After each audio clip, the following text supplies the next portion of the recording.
barakatuh.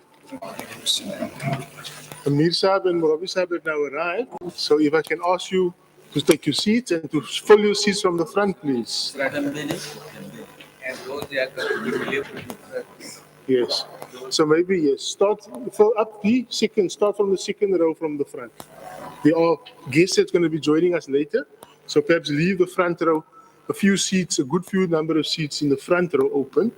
But as for the other seats, please come forward. Jazakallah. Yeah. In the front, yes. Those who are going to be giving speeches, please sit at least in the second row. Be close by. Or doing anything on the program, please be close by.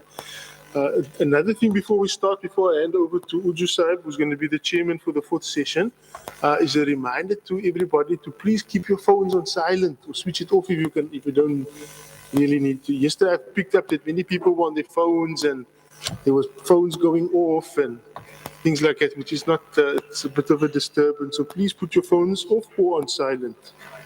Right now the ladies are having their own separate session. And when they are done with their session, they will come back into the hall and Ameer Sahib will also address them later on. Jazakallah. And over now to Urdu Sahib.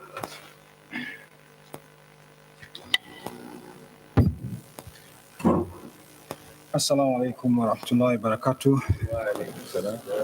A'udhu billahi minash shaitanir rajim. Ashhadu an la ilaha illallah wahdahu la sharika lah.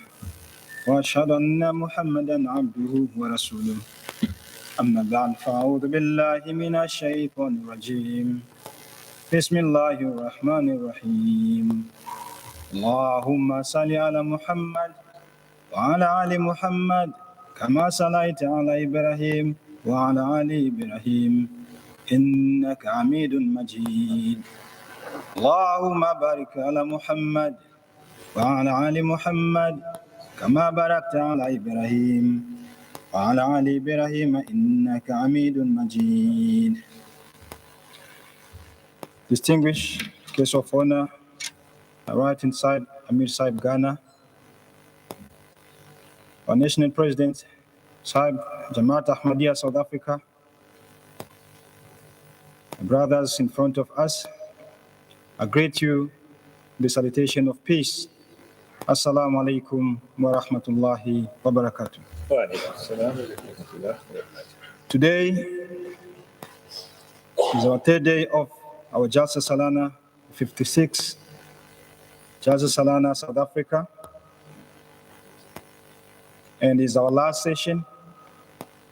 Try by all means to grab all those blessings that we might be missing for the past 2 days. We are here for one purpose, it's for the sake of Allah and His Messenger, Sallallahu Alaihi Wasallam. I'd like to remind our audience just a few points that are very important as remarks to one another. There's our Jalsa Salana officer already told us that let's try by all means to put our cell phone off, or you may put it in a silent mode.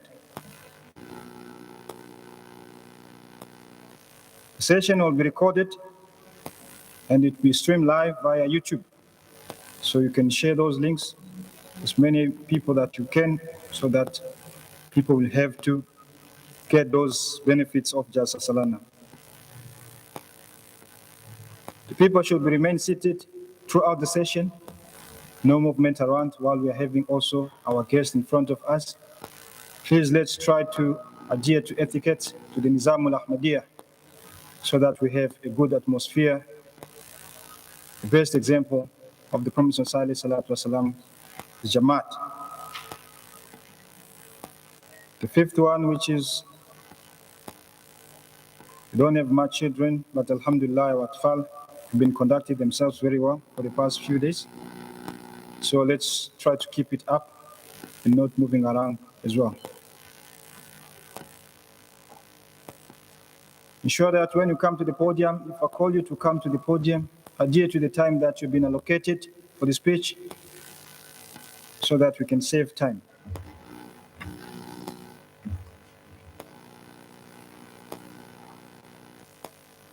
And the last one, that all of you please take part of attending the exhibition at the back of the hall, where we have Jamaat books, as well as the Humanity First exhibition. Take the opportunity to go there and ask questions, also have a view of what transpired for the Humanity First.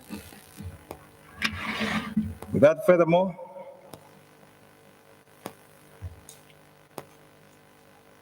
our first topic on the agenda is the recitation of the Holy Quran in Surah Al-Baqarah, chapter 2, verses 157 to 154 to 158.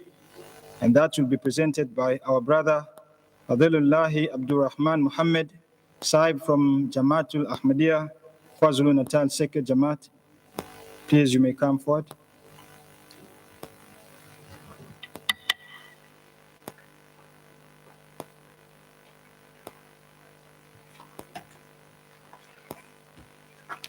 Assalamu alaikum wa rahmatullahi wa barakatuh.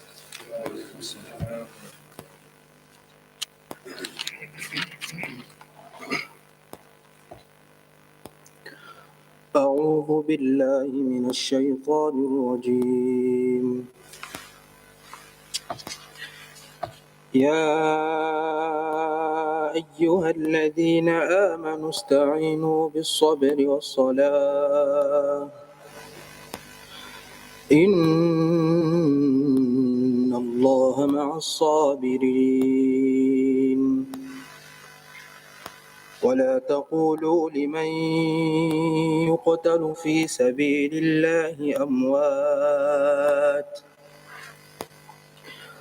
بل أحياء ولكن لا تشعرون.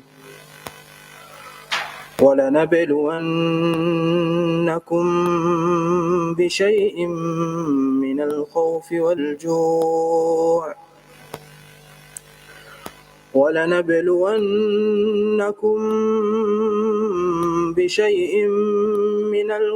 والجوع ونقص من الأموال والأنفس والثمرات وبشر الصابرين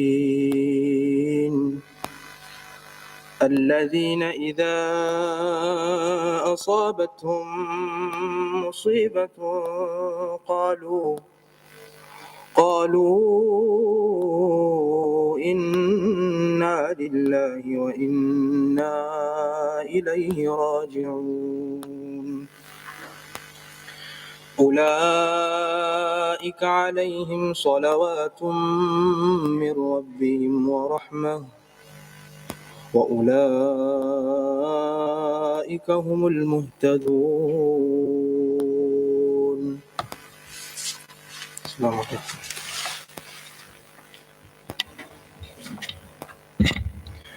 Jazakallah, Azallah Muhammad Sahib, for those beautiful words of the Holy Quran.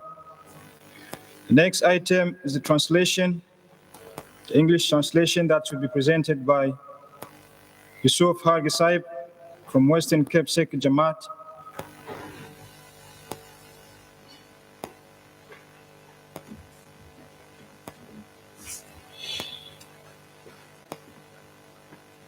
Assalamu alaikum. In the name of Allah, the most gracious, the most merciful. O ye who believe, seek help with patience and prayer. Surely Allah is with the steadfast. And say not of those who are killed in the cause of Allah that they are dead. Nay, they are living. Only you perceive it not. And we will try you with something of hunger and fear and loss of wealth and lives and fruits. But give glad tidings and be patient. Who, when a misfortune overtakes them, say, surely to Allah we belong, and to Him we shall return. It is these on whom are blessings from Allah, their Lord, and mercy, and it is these that are rightly guided. Jazakallah. Jazakallah, Yusuf Hargey Sahib. Our next item on the agenda is the Qaseedah Arabic poem written by Hazrat Mirza Ghulam Ahmad from Yusuf Mahad alayhi salam in the praise of the Holy Prophet Muhammad sallallahu alayhi wasallam fi Madi Muhammad Mustafa Khatamun Nabiyyin, couples 35 to 45, and this will be presented by ATAUL QAYYUM ABDULRAHMAN Sahib from Western Cape Circuit Jamaat.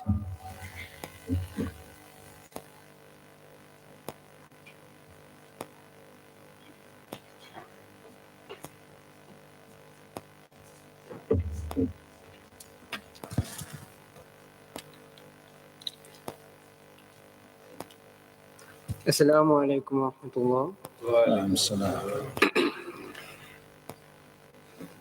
Ya Rabbi salli ala nabiyyika daiman fi hadhihi dunya wa ba'thin thani fi hadhihi dunya wa ba'thin thani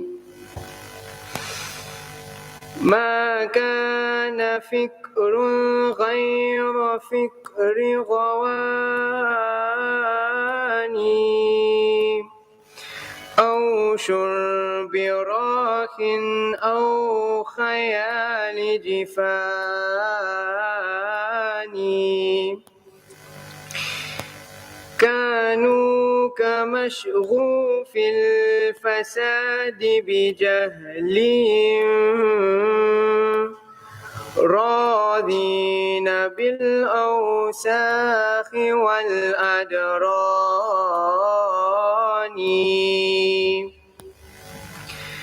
عيبان كان شعارهم من جهلهم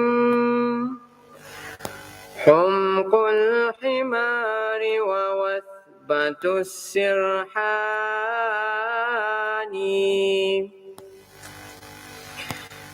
فطلعت يا شمس الهدى نصحا لهم لتضيئهم من وجهك النوراني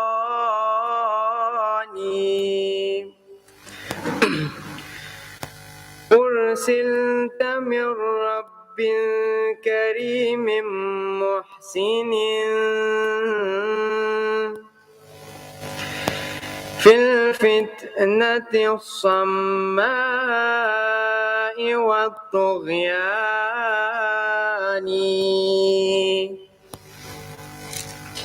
يا للفتى ما حسنه وجماله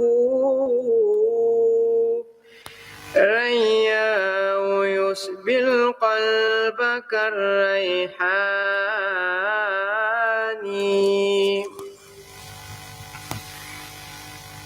وجه المهيمن ظاهر في وجهه وشونه لمعت بهذا شأني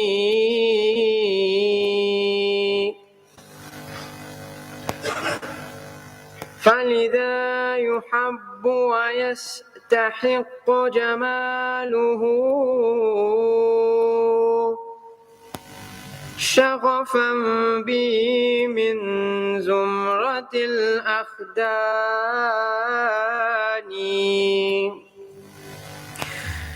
سجح كريم باذل حل التقى خرق وفاق طوائف الفتيان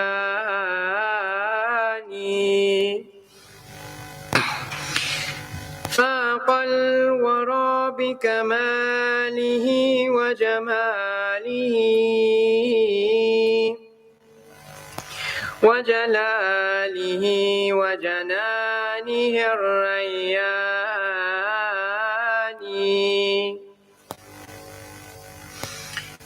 لا شك أن محمدا خير الورى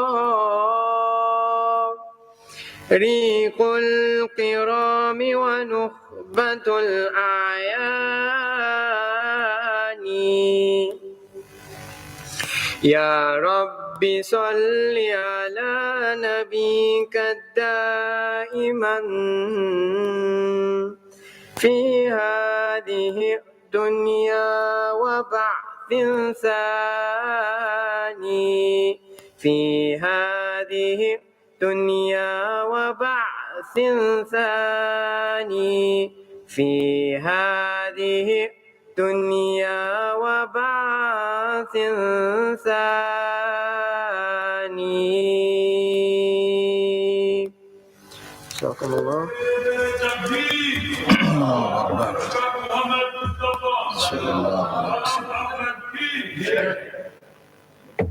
Jazakallah. ATAUL QAYYUM from Western Cape Sector Jamaat. The English translation that will be followed by MAHMOOD Roomani Sahib from Western Cape Sector Jamaat. MAHMOOD Sahib may come forward.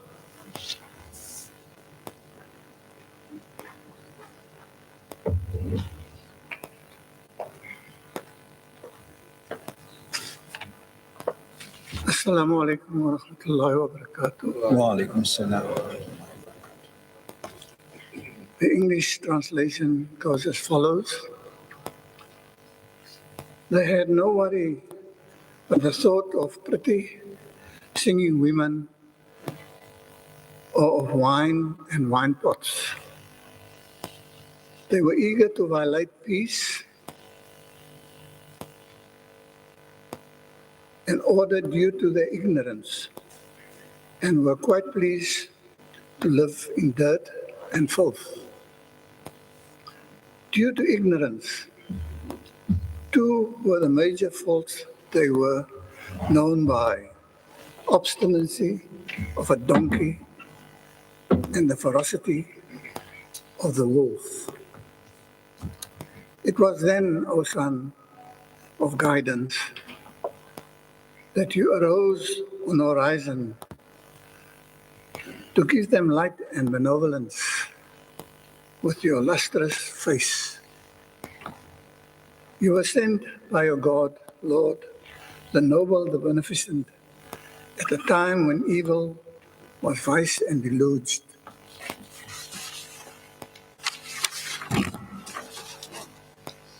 What a noble man, what a man of glory. His breath smells like the fragrance of sweet basil. The protector, God, is visible in his face, and all his virtues shine in great glory. That is why he is beloved. Indeed, his beautiful virtues demand that he be adored to the exclusion of all. A noble of character, revered, bounteous, friend of the God-fearing, he excels in all the field of virtues. In excellence and beauty, he surpasses all, and in glory and cheerfulness of heart. Without any doubt, Muhammad sallallahu alayhi wasallam is the best of men, a man of extreme generosity, the soul and strength of the noble, the elect among the elite. Alhamdulillah Rabbil Alameen.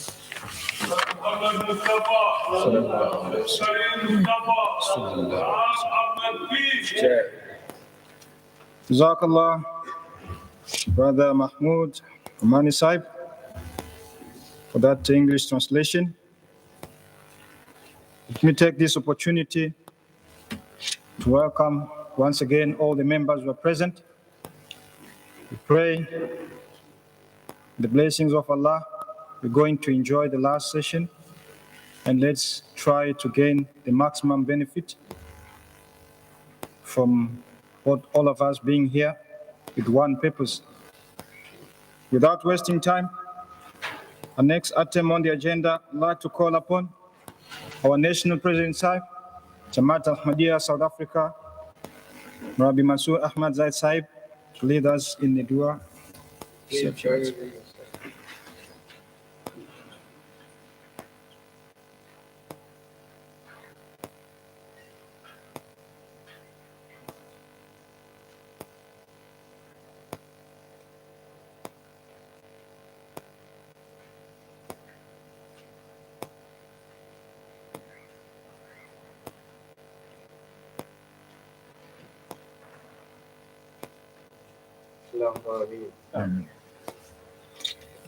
Jazakallah, our National President Sahib, official opening with the prayer. As a tradition, we open with the prayer and we close our session with the prayer.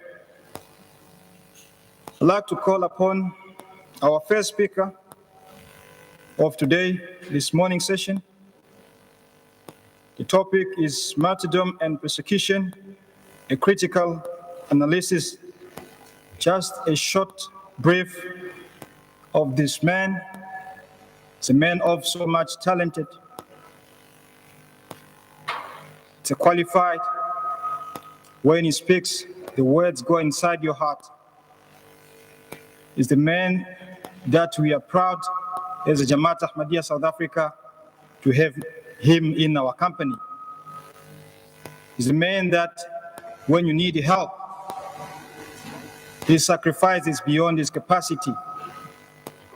He's the man that we can be proud of today, to send him anywhere, to go as an ambassador of Ahmadiyya, to stand and speak about Ahmadiyya without fear, speak his mind, speak his heart, by the guidance of Allah.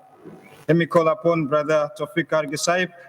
Please come forward to present your speech.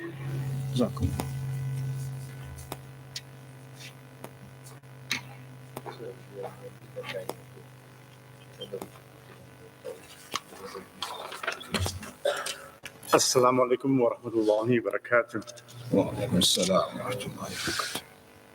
Respected Ameer, Mission in Charge of Ghana, MOHAMMED Al-Hajj Mohammed bin Saleh, National President Mansoor Ahmad Zaid Sahib, and my esteemed brother Urdu Ahmad Sahib, for those introductory remarks. I did not pay him to say those words. It had caught me by surprise. Nevertheless, Chairman Sahib, Urdu Sahib, I'm going to steer away from my normal introduction and start the introduction by reading 2 paragraphs. And there's a reason why I'm going to read that. It's entitled Martyrdom and Persecution. As we gather here today to discuss the topic of martyrdom and persecution from an Islamic perspective, it is important to acknowledge that this is a complex and multifaceted issue that requires careful analysis and thoughtful reflection. First and foremost, it is important to understand that the concept of martyrdom has a long and rich history within the Islamic tradition. Martyrdom is seen as the ultimate sacrifice that a believer can make in defense of their faith and in the pursuit of justice and righteousness. The Quraan tells us that those who are martyred in the cause of Allah are not dead, but rather are alive and enjoying the blessings of paradise. However, it is also important to recognize that the path to martyrdom is not an easy one. In many parts of the world, Muslims are facing persecution and oppression simply for practicing their faith. From China to Myanmar, from Palestine to Kashmir, Muslims are being subjected to violence, discrimination, and injustice daily. Now, if I had to ask any one of you sitting here this morning, what did you think of that introduction? Most of you would say it was a good introduction. The interesting part is, it wasn't my introduction. It was done through ChatGPT. I typed in that I'm delivering a speech at a prestigious gathering based on the topic that I've given them in detail, and I want a 20-minute talk. I just wanted to use the first 2 paragraphs. It shows that one can use ChatGPT or any of the other artificial intelligence to create speeches. That was not the introduction I was going to use. I'll tell you the introduction I'm going to use. That introduction lacks sincerity. It lacks emotion. It lacks context. It is given in isolation. Good, but not great. So let me stay away from the introduction and give you my introduction. Yesterday we were blessed that one of my beloved brothers, Abu Bakr Opong Sahib, delivered a speech entitled, Inni Maka O Masroor. I'm here for you, O Masroor. It was an eloquent speech. However, I am deeply disappointed that we make this a statement. If I ask any one of you, do you align yourself with that statement, Inni Maka Ya Masroor? Every one of you will say yes.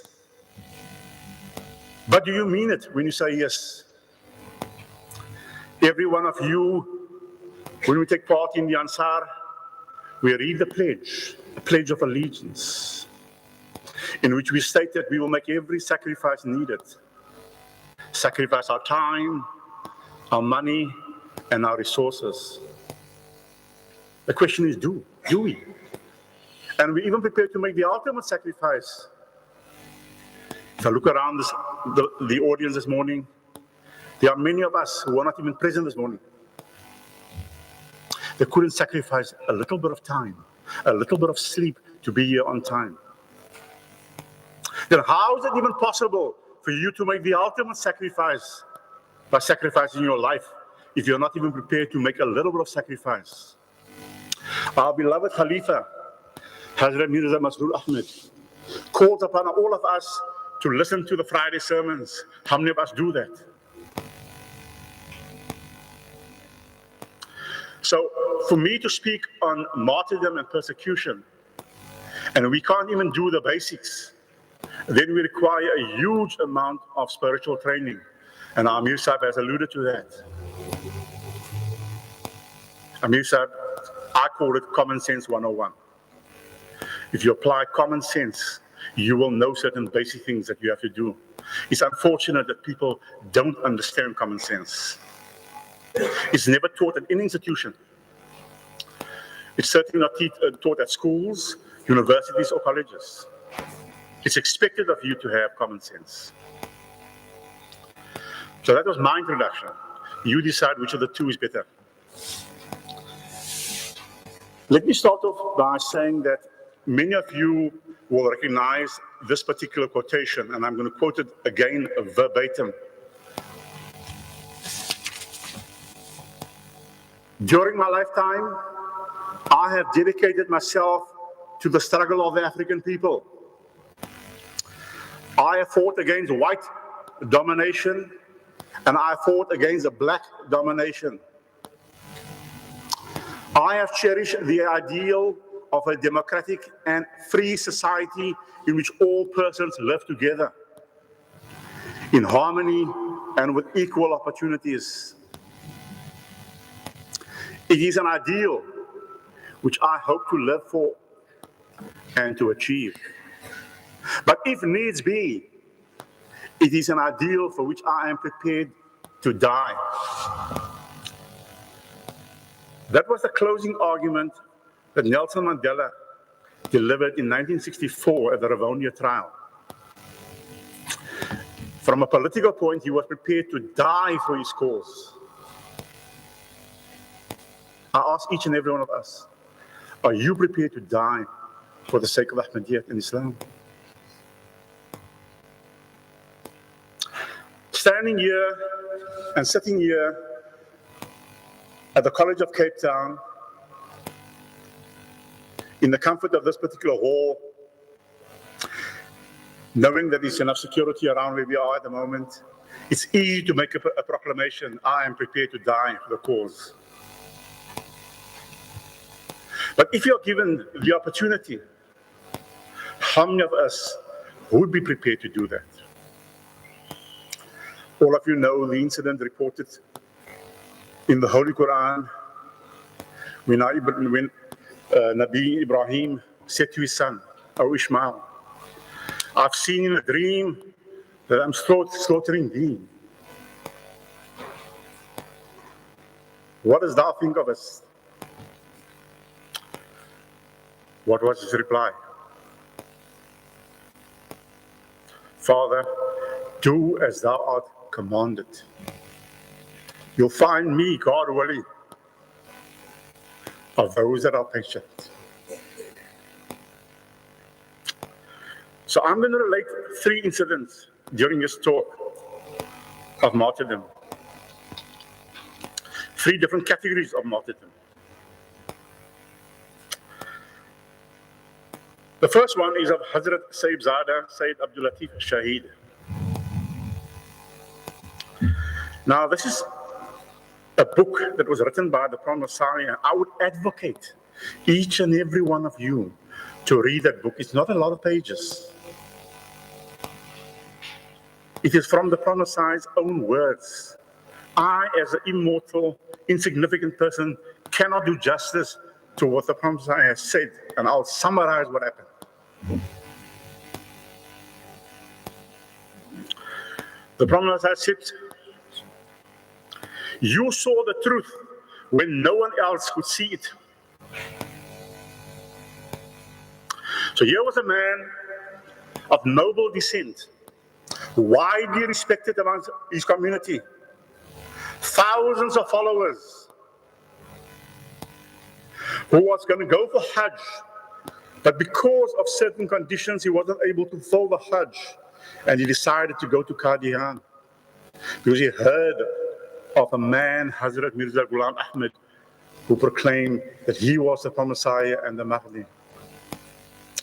And this man went to Qadian, met the Prophet Messiah, stayed with the Prophet Messiah,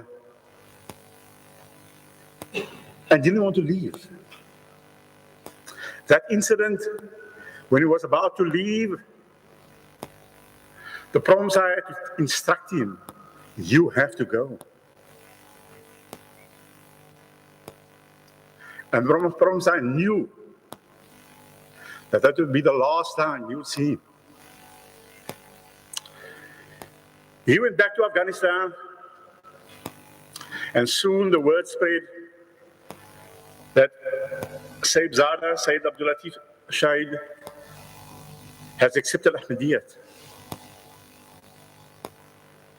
He was questioned about it, being sincere, ethical, moral, spiritual, said yes. I will not denounce it for whatever reason it may be.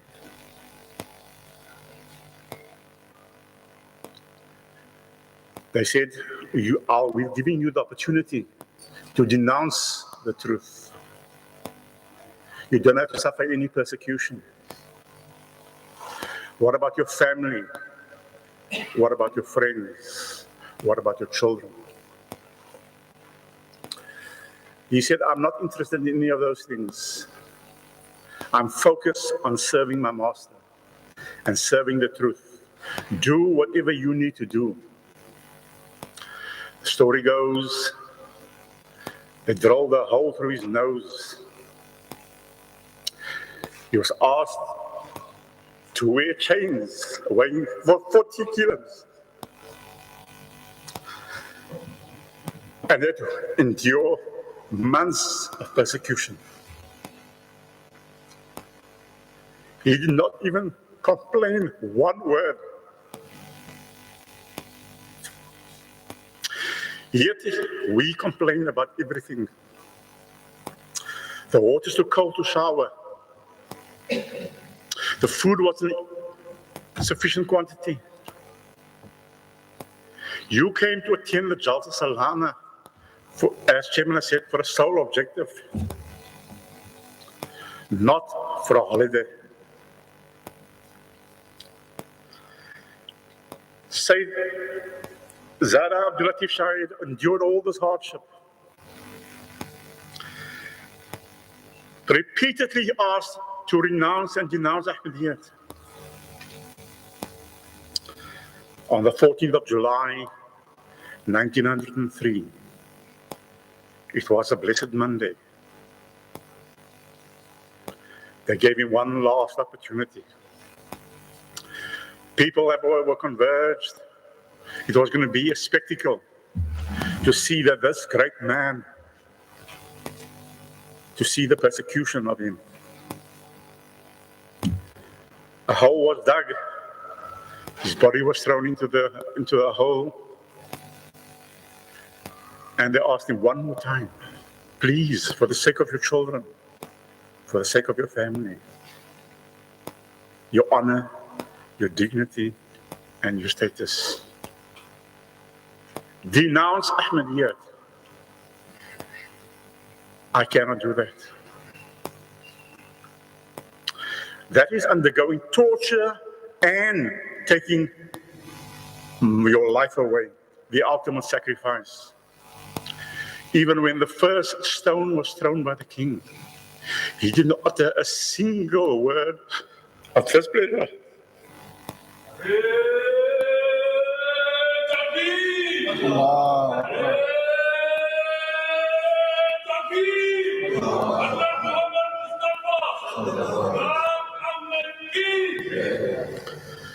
Those stones came pelting down, and soon he was buried under a mound of stones. When the Prophet Messiah came to hear about it, this was his words. O ABDULRAHMAN, may you be blessed thousands of times as you have proved your sincerity in my lifetime. This was the most merciless killing that has no match in this age. What folly has the Ameer committed that he has ruined himself by his merciless killing of such an innocent person?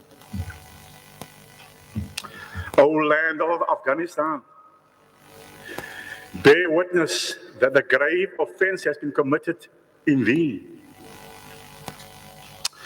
O unfortunate land, thou hast fallen in the estimation of God, that this great tragedy was enacted in thee. That was on the 14th of July, 1903. Till to date, Afghanistan has been suffering turmoil ever since. What more signs do you need? The proof of Jamaat Ahmadiyya.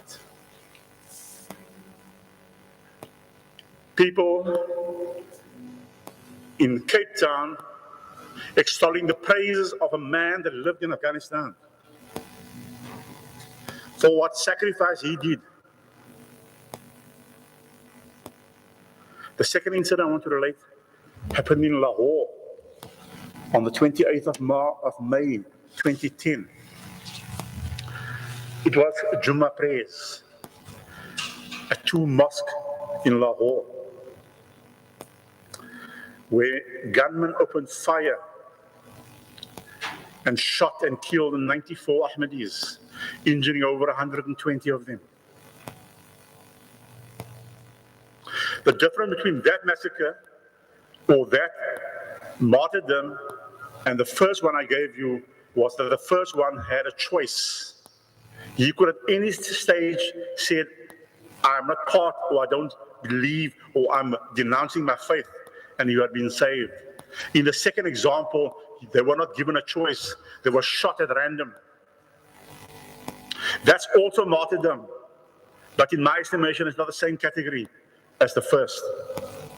When you have a choice and you prepare to sacrifice that, that is the ultimate choice in martyrdom.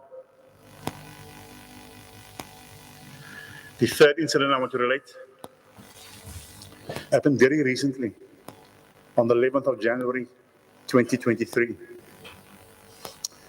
in a place called Dori, which is about 275 kilometers from the capital of Burkina Faso, Ouagadougou.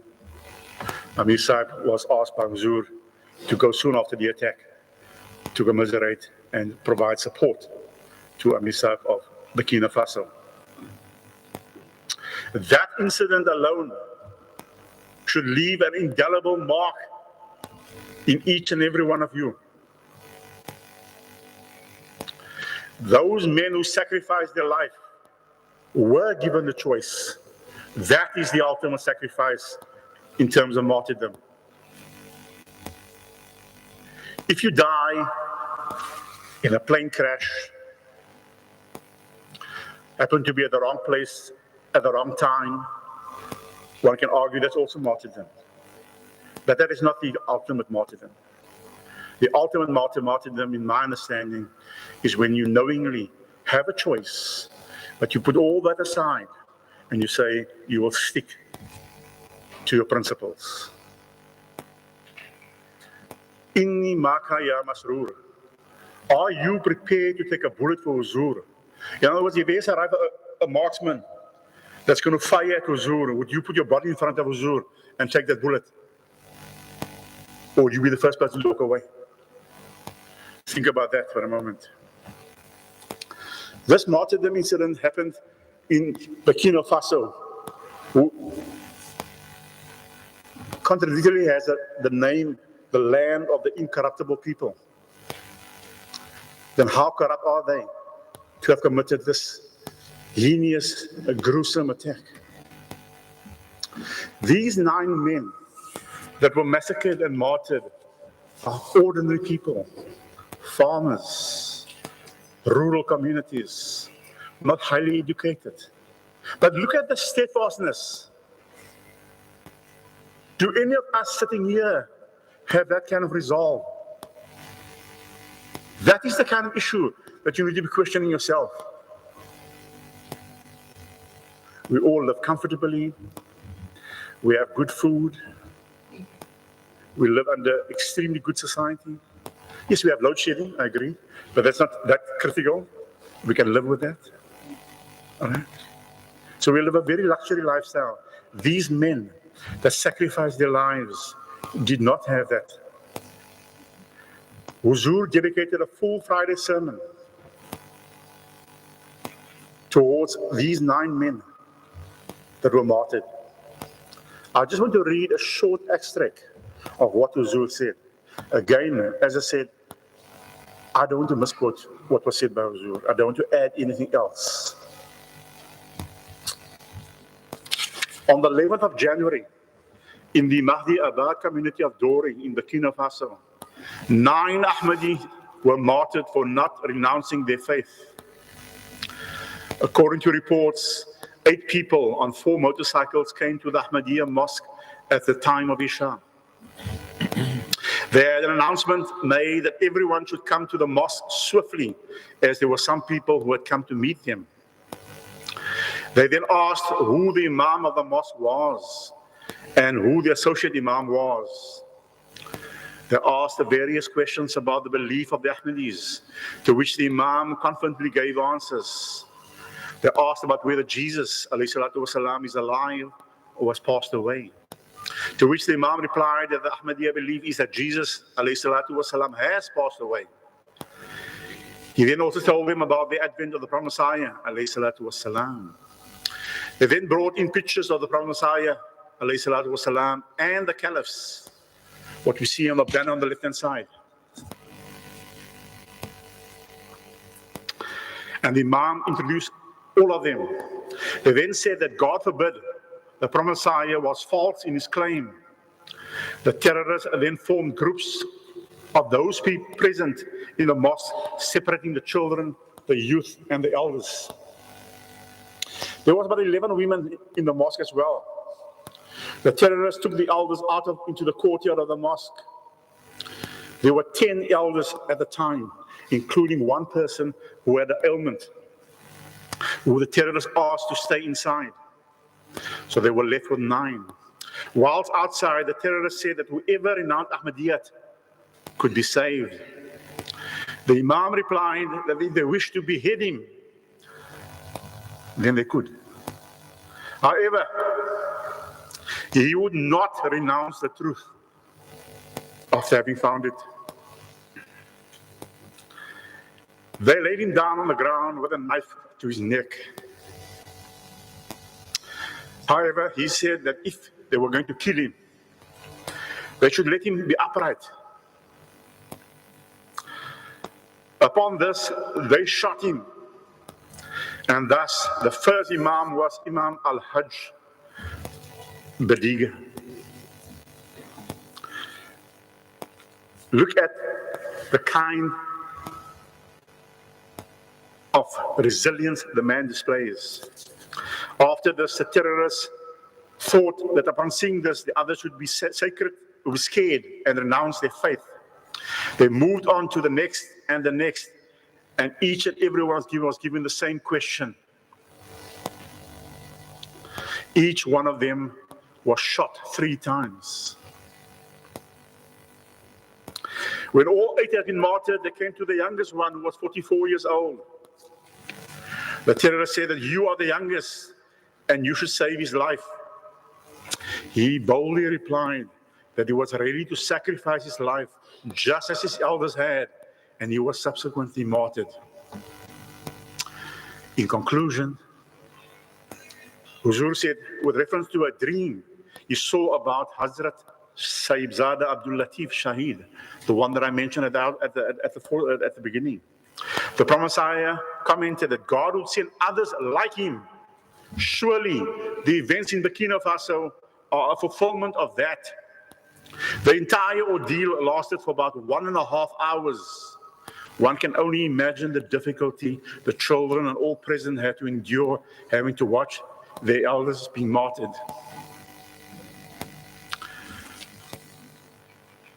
Martyrdom is the ultimate sacrifice. The reason you only have one life. What you leave behind is your family. People will remember them in their du'as, supplications, and they will be richly rewarded. Let us inculcate that spirit of martyrdom and prepare to do the ultimate sacrifice if needs be. If Nelson Mandela could say that publicly, from a political point of view, why shouldn't we say it from a religious point of view and be more convinced in our conviction? Jazakallah.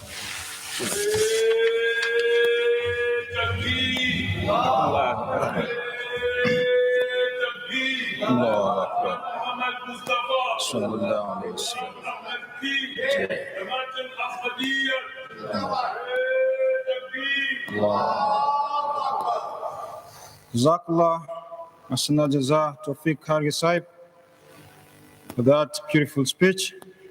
Very, very emotional. Call on next item on our agenda.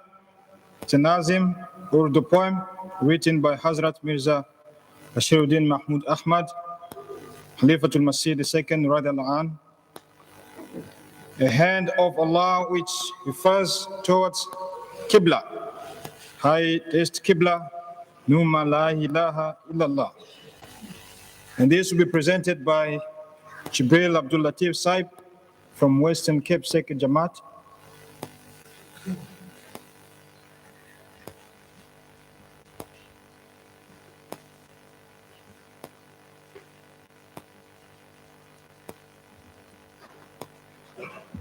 Assalamu alaikum wa rahmatullahi wa barakatuh. Wa alaikum assalam wa rahmatullahi wa barakatuh.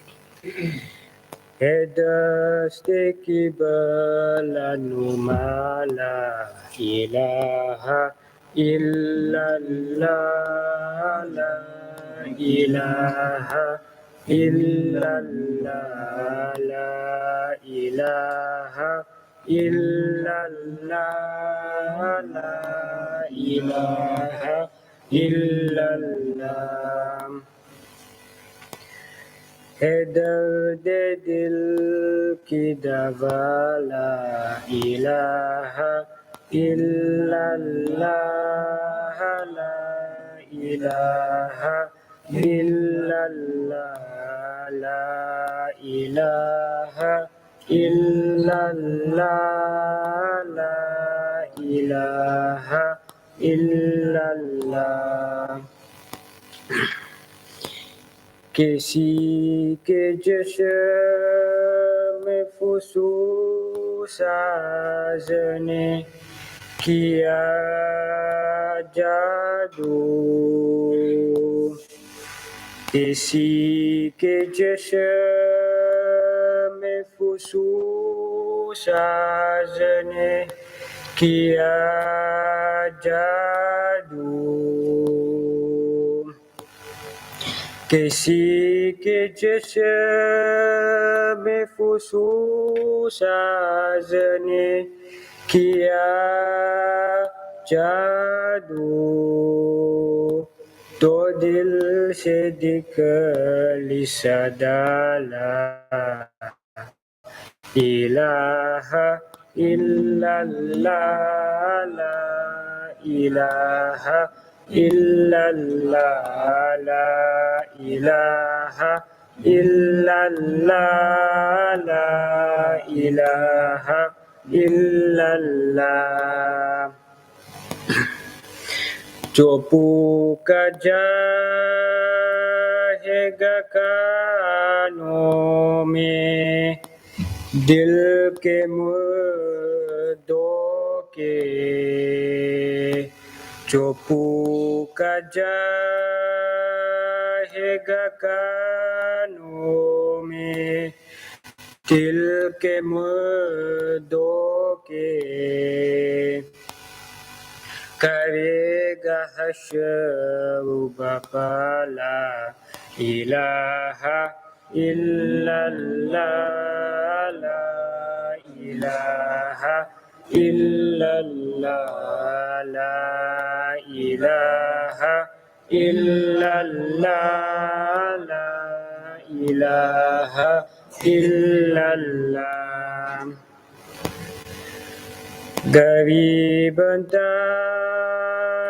के में गिर जाओ बारिशिया से, करीब के में गिर जाओ बारिशिया से,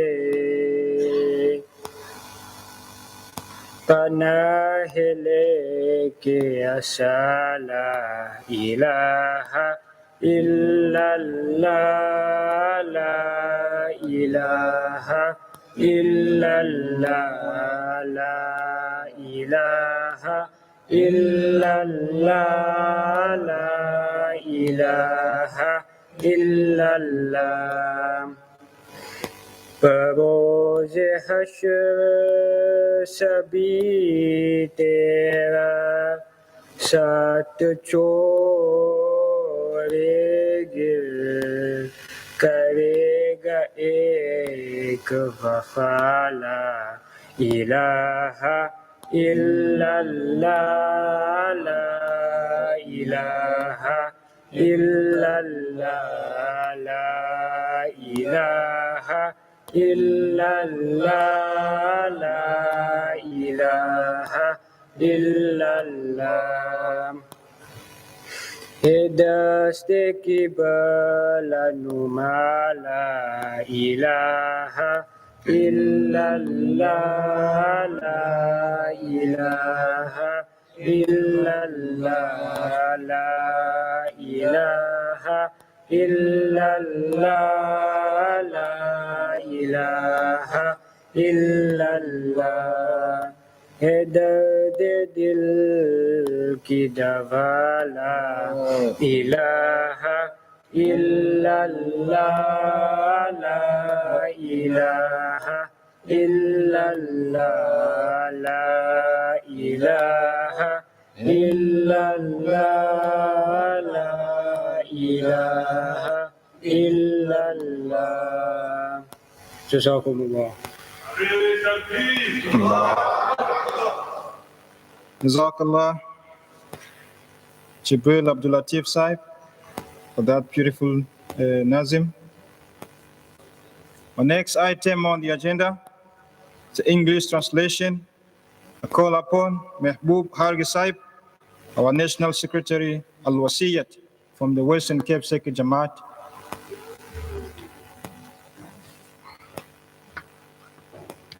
Assalamu alaikum. Wa alaikum salam. Hidayat Qibla Anuma. A hand of Allah which refers towards Qibla.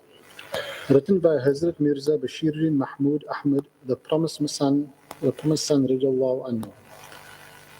With my hands raised towards the Qibla, I declare, there is none worthy of worship except Allah. The pain the heart suffers is remedied by. There is none worthy of worship except Allah. When someone's spellbinding eyes cast their spell, the call emanated from my heart. There is none worthy of worship except Allah. The words whispered into the ears of the dead, the sound that shall ruse doomsday is. There is none worthy of worship except Allah. I was on the verge of collapse beneath the burden of my sin, but the support that braced me is. There is none worthy of worship except Allah. On the day of judgment, everyone will abandon you. Only one will remain faithful. There is none worthy of worship except Allah. With my hands raised towards the Qibla, I declare, there is none worthy of worship except Allah. The pain the heart suffers is remedied by. There is none worthy of worship except Allah. Walhamdulillahi Rabbil Alameen, and all praise belongs to Allah, the Lord of the worlds. Jazakallah, HARGEY Sahib, for the English translation. Our next item on the agenda, which is our second speech of this morning, the role of Islamic economic system in promoting economic peace. And this will be presented by our National Secretary Audiovisual from the Western Cape Second Jamaat, TAHIR Sahib.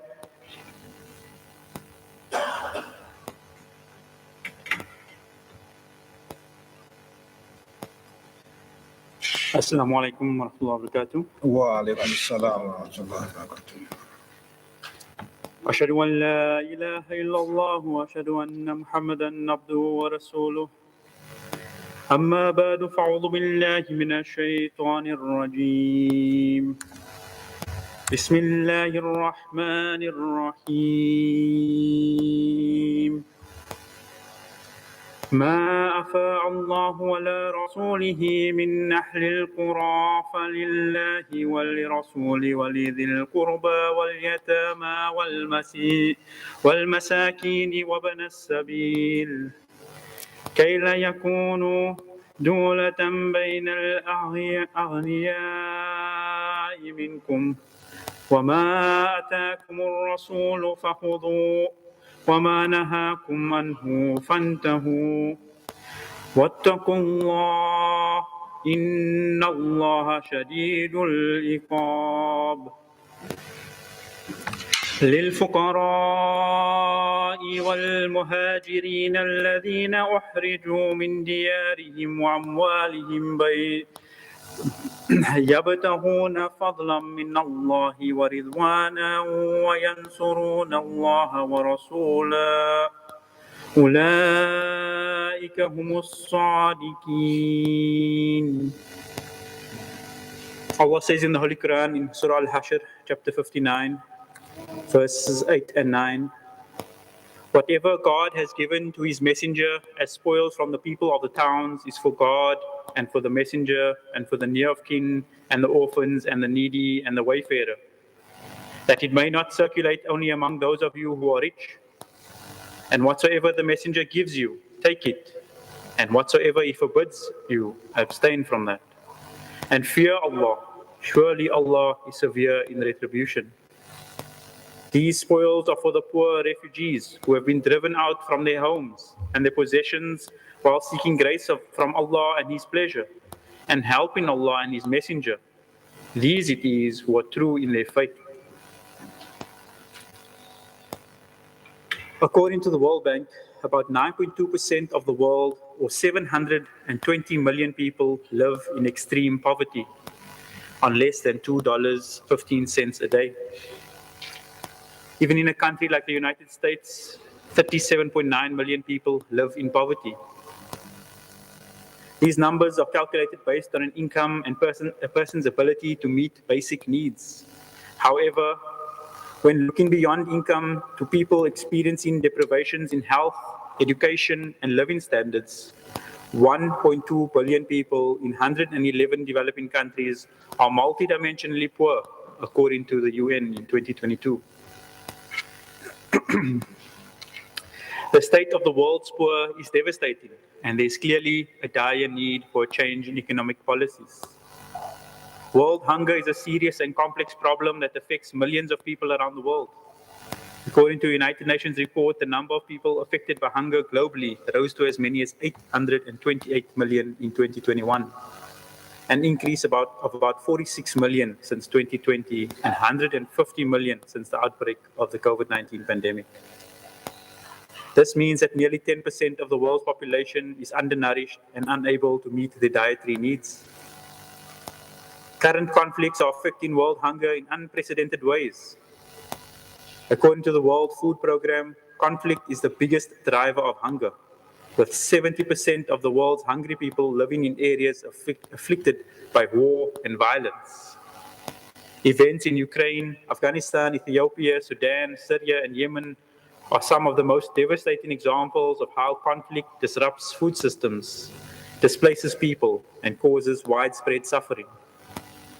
The Global Hunger Index estimates that 345 million people are projected to be food insecure in 2023, more than double the number in 2020.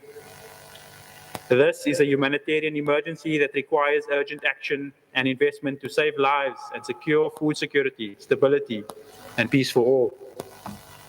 These figures weigh heavy on one's heart. It is so obvious that something needs to be done, that we need to make a change, and soon. The global economic system has allowed this tragedy to happen, and we have allowed this tragedy, and there is no signs of relief. These are merely statistics on the underfed and poverty-stricken. There are far more injustices that affect humanity because of our current system. I've painted a grim picture of the state of the world, but there is a solution to these problems. This solution was given to the world 1,400 years ago when the peaceful message of Islam was introduced to the world. In this speech, I'll discuss and prove how implementing an Islamic economic system will be successful. Modern banking systems lend out capital, charging interest on loans. Essentially, this creates money from nothing by satisfying the need for capital on the basis that it would be returned in the form of a healthy interest-based profit. This creates the ability to make money from money itself, a principle that was prohibited both in Christianity as a prohibition on usury and in Islam. The Holy Prophet ﷺ has said, "A time will come when no one will care how one gains one's money, legally or illegally." It's from Bukhari, book 34, hadith 275. Almost half of the world's countries are in debt to the International Monetary Fund, an organization that itself claims to promote financial stability and monetary cooperation, which are essentials to increase productivity, job creation, and economic well-being. Yet, it charges interest, which cause additional strain on those poor countries that are trying to improve their living standards. Many governments and large organizations, like ESCOM, struggle to pay just the interest portion of these loans, besides paying the capital. Locally, we have experienced many riots and protests. It has become so common that we no longer pay attention to it, unless it affects us directly.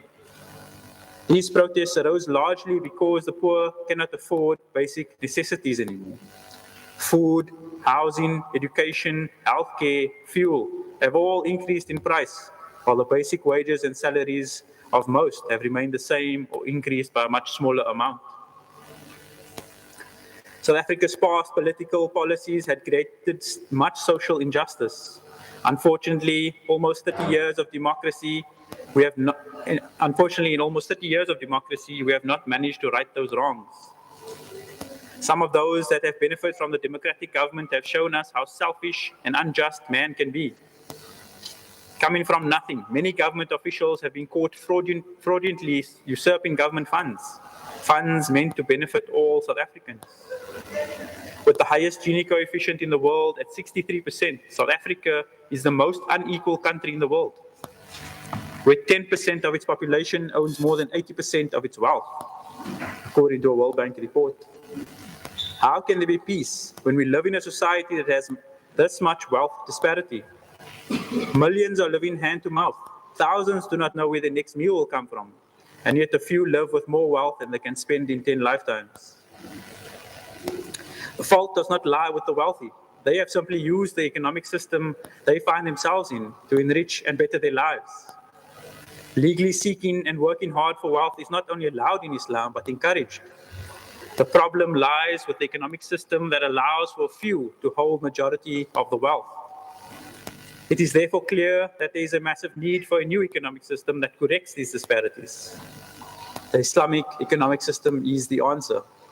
It is important to note here that Islam does not advocate a system of income equality throughout the population. It does, however, not allow, if followed correctly, such massive inequalities to come about.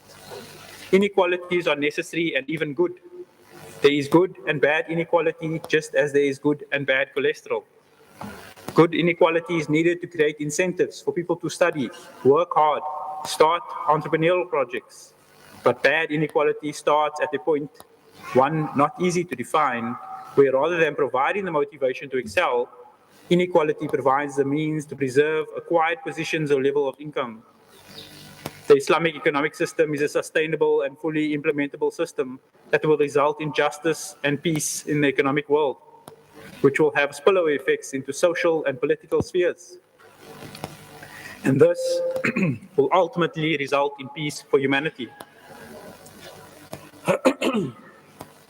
Excuse me. Islam teaches us that the state should provide 4 basic necessities of humanity. These are food, water, clothing, and shelter.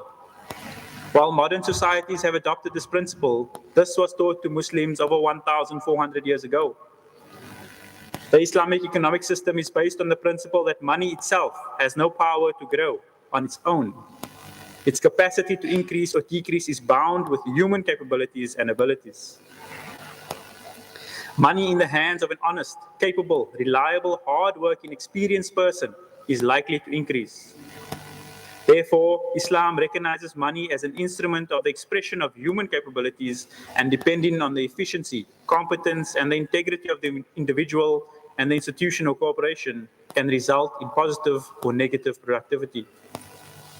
The Holy Prophet ﷺ once asked a person who was dealing in interest whether his money was capable of bearing children, meaning that money will not grow itself. It is such a means that it will grow through the bright and progressive human skills and decrease if those qualities are faulty or inactive. Islam teaches us that trade, that is buying and selling, is the best form of income. The modern day financial sector aims to make money from financial products, such as loans, bonds, equities, unit trusts, and other complex investment schemes, which are ultimately based on an interest-revolving economy. These should be avoided, as most, if not all, of these types of schemes rely heavily on money creating money, which is forbidden in Islam for the very reasons we can see today. The unstable economies of the world are proof that an interest-based economy is not sustainable. Investments should be made by those with wealth with good intentions of creating more wealth by the way of benefiting society, and hence ultimately making the economy better off. For example, investing in a business or a share of a business that will benefit the local economy by increasing jobs and providing needed goods and services to that community. This kind of investment has sustainable benefits for a society.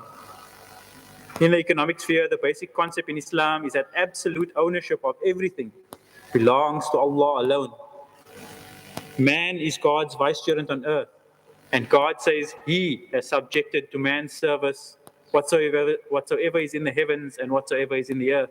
Chapter 45, verse 14. This has reference to the whole mankind. God is he who has appointed you, his vicegerents in earth, and he who fails to recognize this dignity and to act in accordance therewith shall be answerable for his neglect and will not only suffer loss, but will also incur the displeasure of his Lord. Chapter 35, verse 40.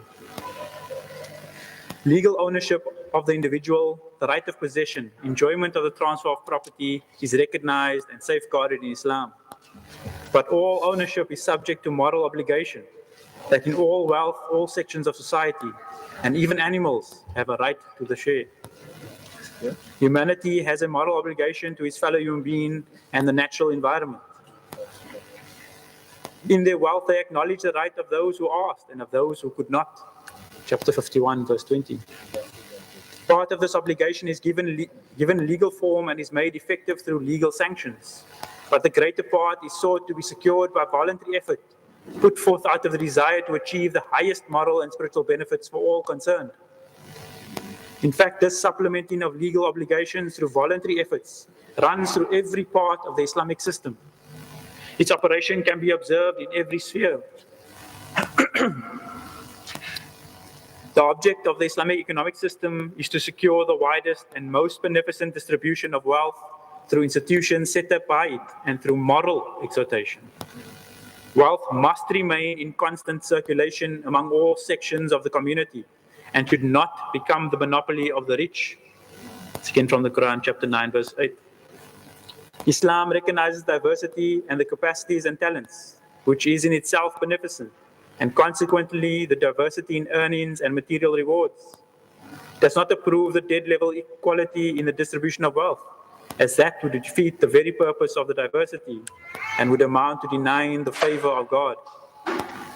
It is obvious that if the incentive of proportionate reward for labor, effort, skill, and talent were to be removed, not only would initiative and enterprise be adversely affected, but intellectual progress would also be arrested.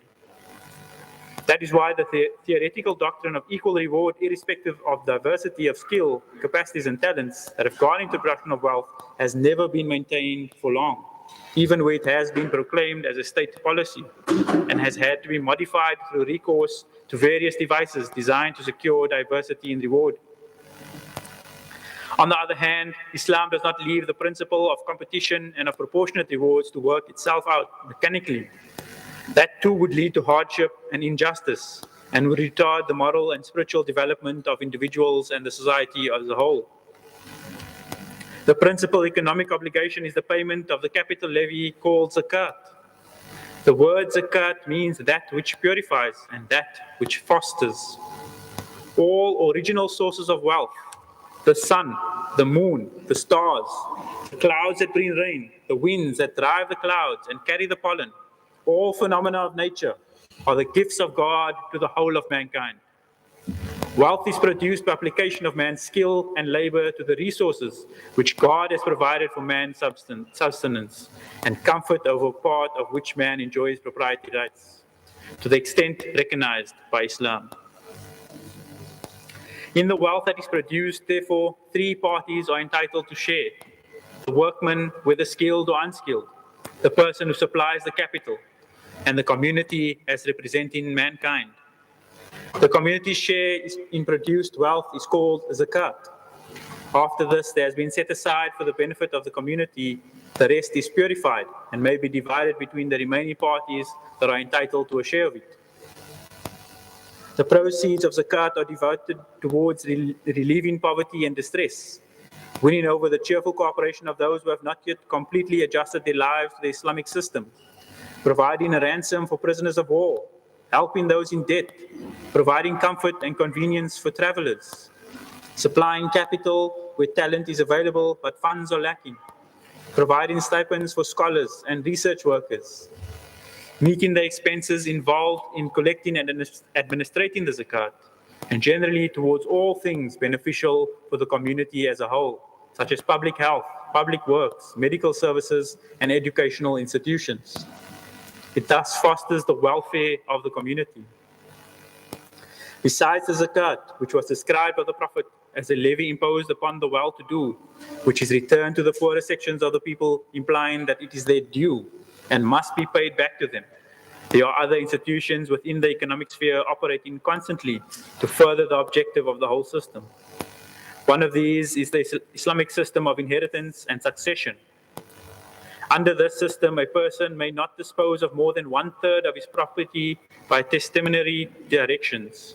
While he is in the enjoyment of normal health, he may dispose of his property freely, subject, of course, to the moral obligations. But neither by will nor by gift, once he enters upon a stage of illness, which terminates in death, may he dispose of more than the permitted 1/3. By such disposition, he may provide legacies for friends, servants, and charity. The difference between the normal share of female heirs and male heirs is the same degree of relationship to the deceased is not in fact discriminatory to the prejudice of the female heirs. Under the Islamic system, the obligation of maintaining the family always rests upon the husband, even when, as is often the case, the wife's personal income may be larger than the husband's. To enable the male to discharge his obligation towards the family, his share in the inheritance is twice that of the female in the same degree of relationship as himself. Far from operating to the prejudice of the female heir, this actually places her in a favorable position as compared with the male, because she does not have financial obligations to the family. Thus, the Islamic system of inheritance operates to distribute wealth so that a large number of people may have a competence or at least a little, rather than one or a few should have a large share and the rest nothing. As if all this left something to be desired, the exhortation is added. If other relations who are not included among the heirs and orphans and the poor to be present at the division of the inheritance, bestow something upon them therefrom and speak to them words of kindness. Psalm chapter 4, verse 9. Another major provision is in the prohibition against the making of loans on interest. The words used in this connection in the Quraan is riba, the connotation of which is not identical to the word interest. Riba is prohibited because it tends to draw wealth into the hands of a small circle and to restrict the exercise of beneficence towards one's fellow beings. In the case of loans which bear interest, the lender in effect takes advantage of and makes a profit out of the need and distress of another. Islam urges the making of loans, but says that should be beneficent loans, meaning without interest or intentions to profit from them. If the debtor finds himself in straitened circumstances when the time for repayment of the loan arrives, he should be granted respite till his circumstances improve. But if you remit it all together as charity, that shall be better for you, if you only knew. Chapter 2, verse 281. It is a mistake to imagine that transactions involving interest bring about an increase in the national wealth. The Quran says that in the sight of God, it is not a beneficent increase. But whatever you give in zakat, seeking the favor of Allah, it is these who will increase their wealth manifold. Chapter 2, verse 273. Trade, commercial partnerships, cooperatives, joint stock companies are all legitimate activities and operations. Islam does, however, lay down regulations with regard to commercial activities, designed to secure that they may be carried honestly and beneficently. All contracts, whether involving large amounts or small, must be reduced to writing, setting out all the terms thereof, as this is more likely to keep out doubts and avoid disputes. Chapter 2, verse 283. The writing should set out the terms agreed upon fairly, and as further precaution, it is laid down that the terms of the contract shall be dictated by the person who undertakes the liability. If the person on whose behalf the liability is undertaken is a minor or with unsound judgment, then his guardian or the person representing his interests should dictate the terms of the contract. Monopolies and the cornering of commodities are prohibited. So also is the holding back of produce from the market in expectation of rises in prices. All this is opposed to beneficence, and those who indulge in such practices seek to take advantage of the need or distress of their fellow beings. The Holy Prophet Muhammad ﷺ said, "Whoever withholds grain that they may become scarce and dear is a sinner." The seller is under obligation to disclose any defect in the article offered for sale. Goods and commodities for sale should go into the open markets, and the seller or his agent must be aware of the state of the market before proposals are made for purchase of the goods or commodities in bulk. He should not be taken unawares, lest advantage be taken of his ignorance of the state of the market and the prevailing prices. There are stern injunctions in the Qur'an with regard to giving full weight and measure. In chapter 26, verses 182 to 185, we read, "Woe unto those who give short measure, those who, when they take by measure from other people, take it in full. But when they give measure to others, or weigh out to them, they give them less. Do not such people know that they will be raised again unto a terrible day, the day when mankind will stand before the Lord of the worlds? Defective or worthless goods or articles should not be given in exchange for good ones. In short, any kind of transaction which does not comply with the highest standards of honesty and integrity must be eschewed, for God loves not the dishonest." The Holy Prophet ﷺ said, "No one eats better food than that which he eats out of the work of his own hand." All unlawful means of acquiring property are prohibited, as these in the end destroy a people.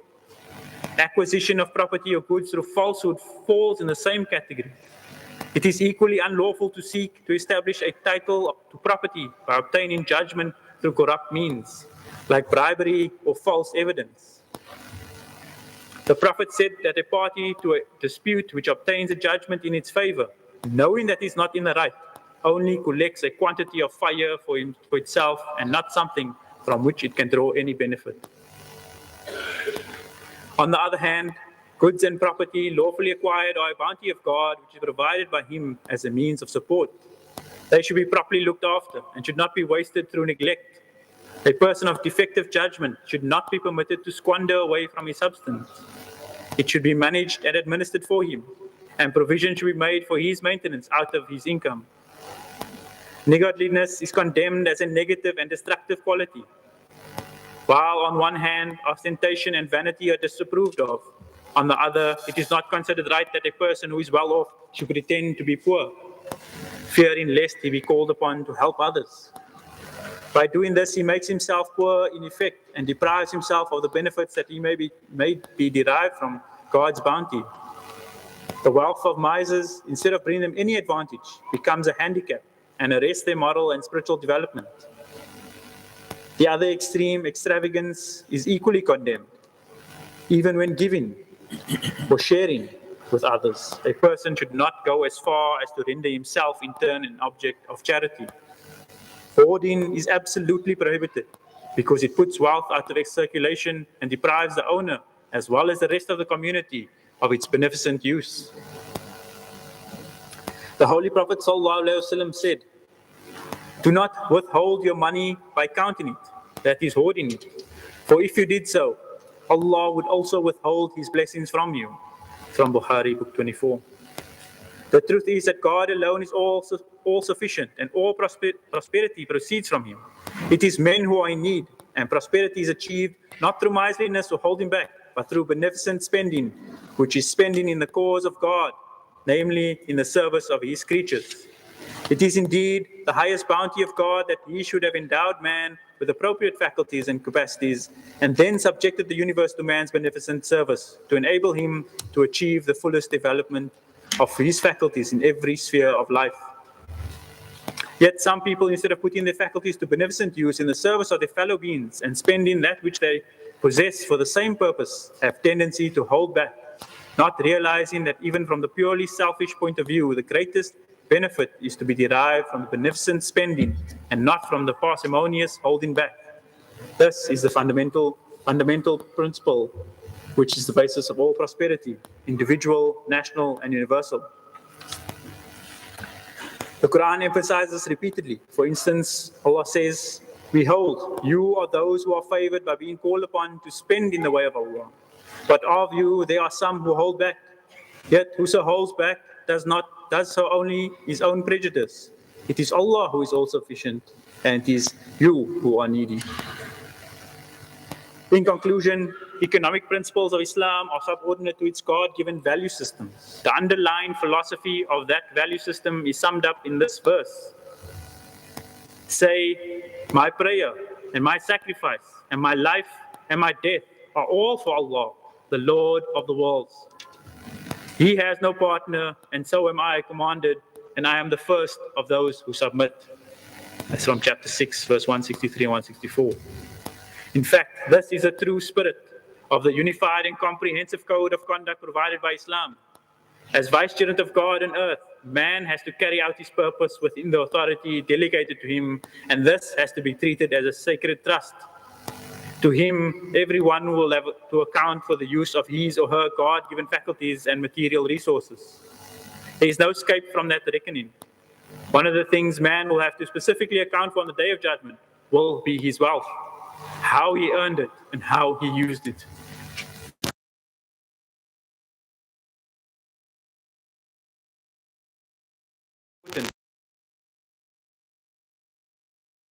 That the Islamic teachings regarding economic life are to be seen.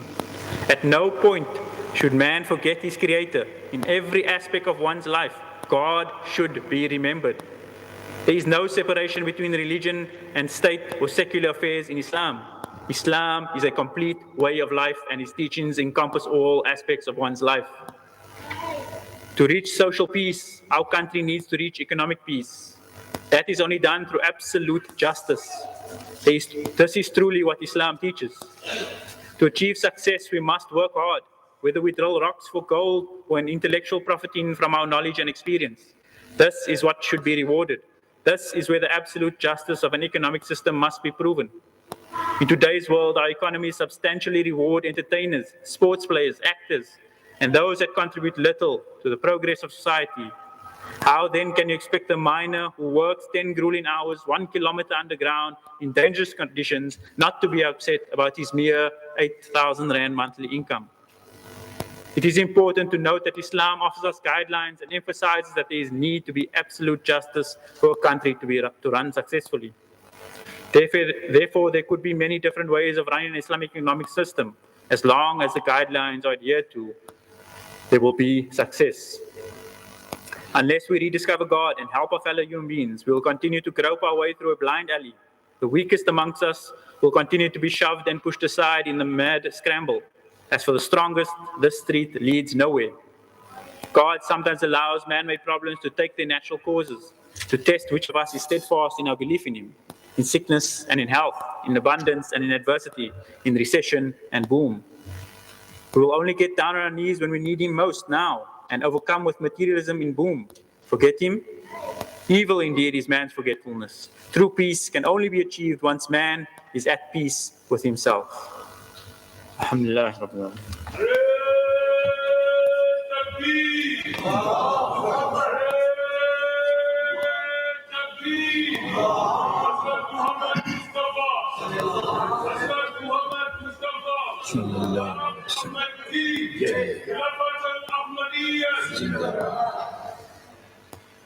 Jazakallah, TOFEEQ HARGEY Sahib, for that speech. It's a very lengthy speech. If we have to give him more time, we would have even exceeded up to late on. TAHIR HARGEY Sahib, sorry. Our next item on the agenda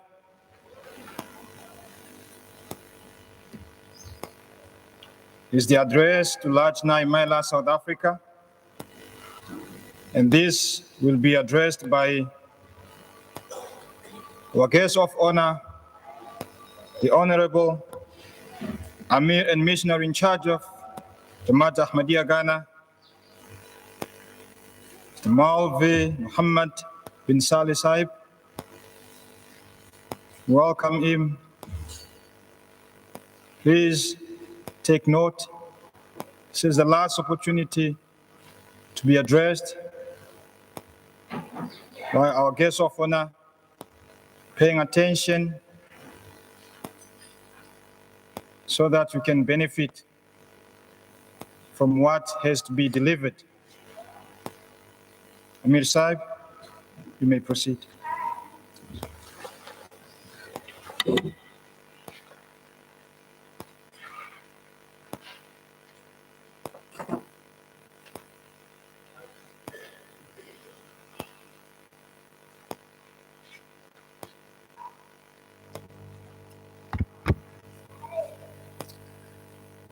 Assalamu alaikum wa rahmatullahi ta'ala wa barakatuh.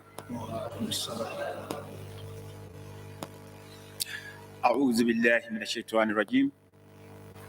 بسم الله الرحمن الرحيم.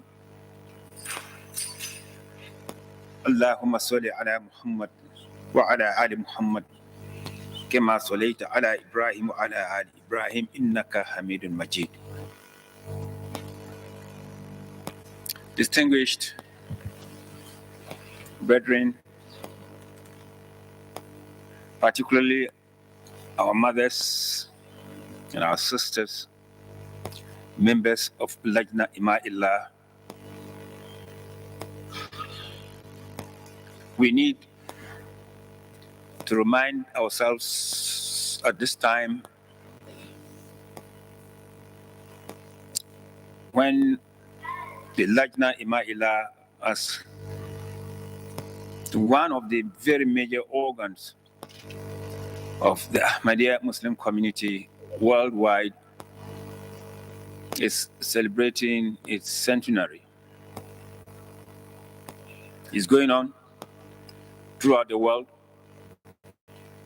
It is so here in South Africa, the South, it is in East, West Africa, Europe, the Americas, all parts of Asia, Australia, and where have you. The Lajna Ima'illah is made of all Ahmadi ladies. And the role of the woman in the affairs of mankind is very well known to all of us. Each and every human being in this world has a father and a mother.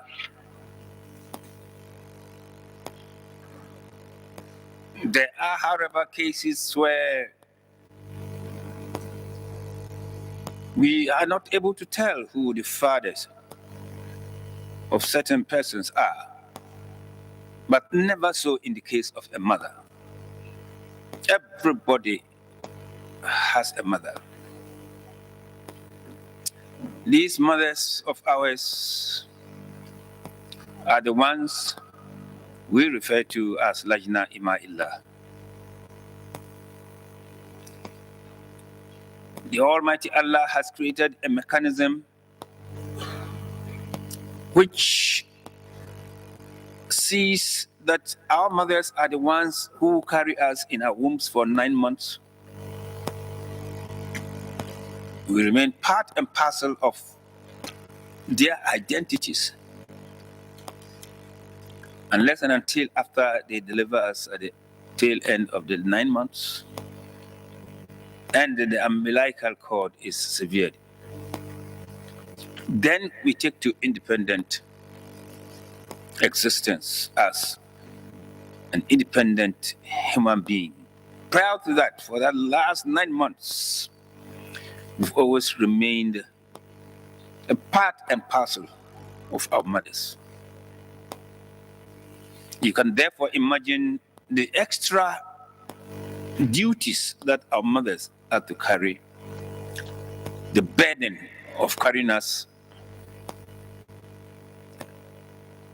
nurturing us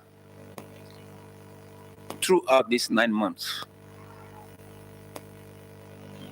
Their blood runs through us to keep us alive. It's the reason, therefore, that naturally a child is emotionally much more closer to the mother than the father. It's also the reason why, as far as the child is concerned, the very first God that a child knows is the mother. It's later in life when the child grows and becomes an adult, develops the intellect, and get to know then that, after all, there is somebody who also created my mother and my father. I used to think that my mother is my creator. And at a point, I added my father as the second creator. But little did I know that they were both also created by somebody else. It's therefore not the fault of any child for seeing the mother as a god.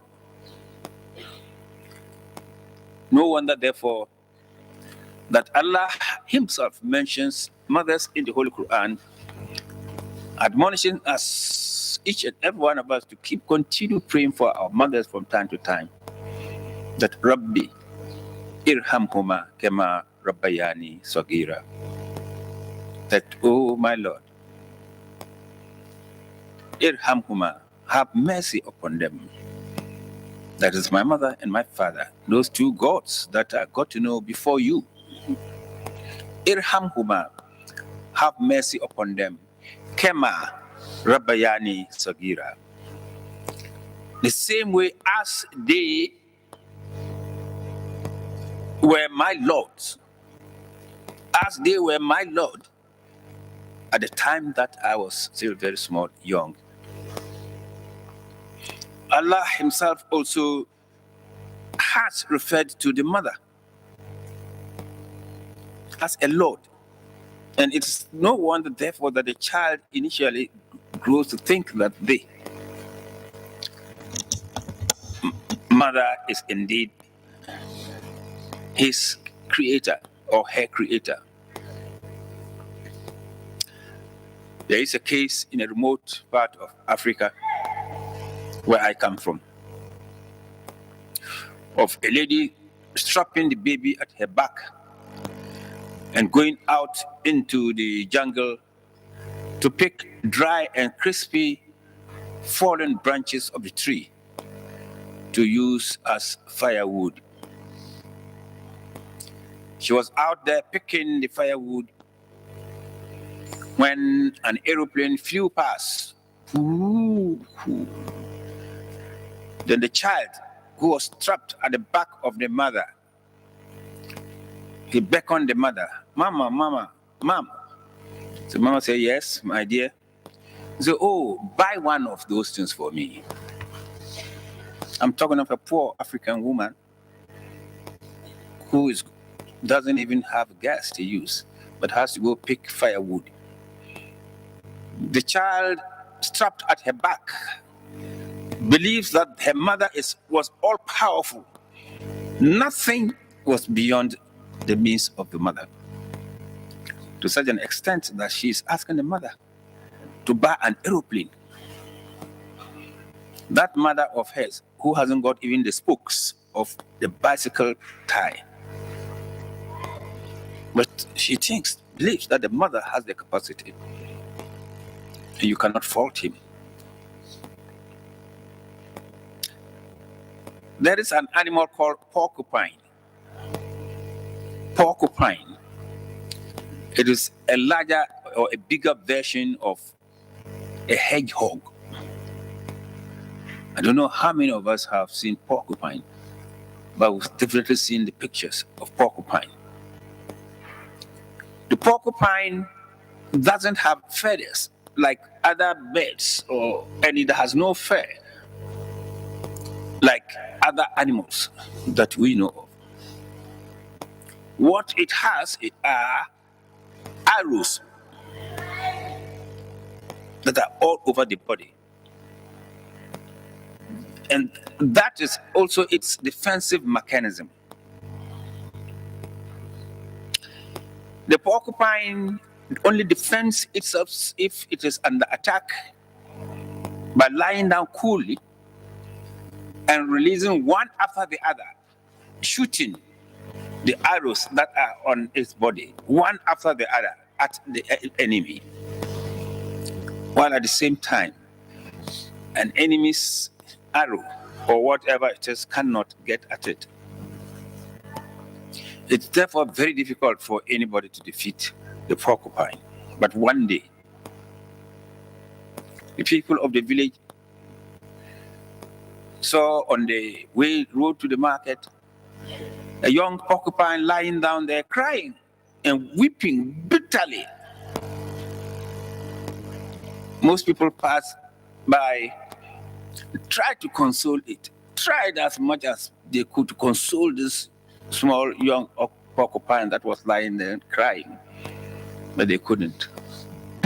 At long last, an old lady approached the crying porcupine and asked it, "My dear, what is wrong?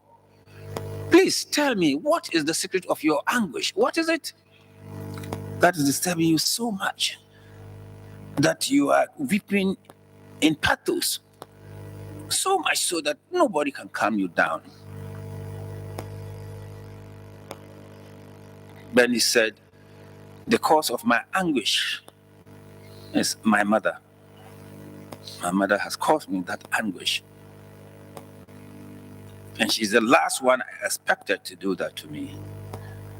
I said, "But you, what did your mother do to you?"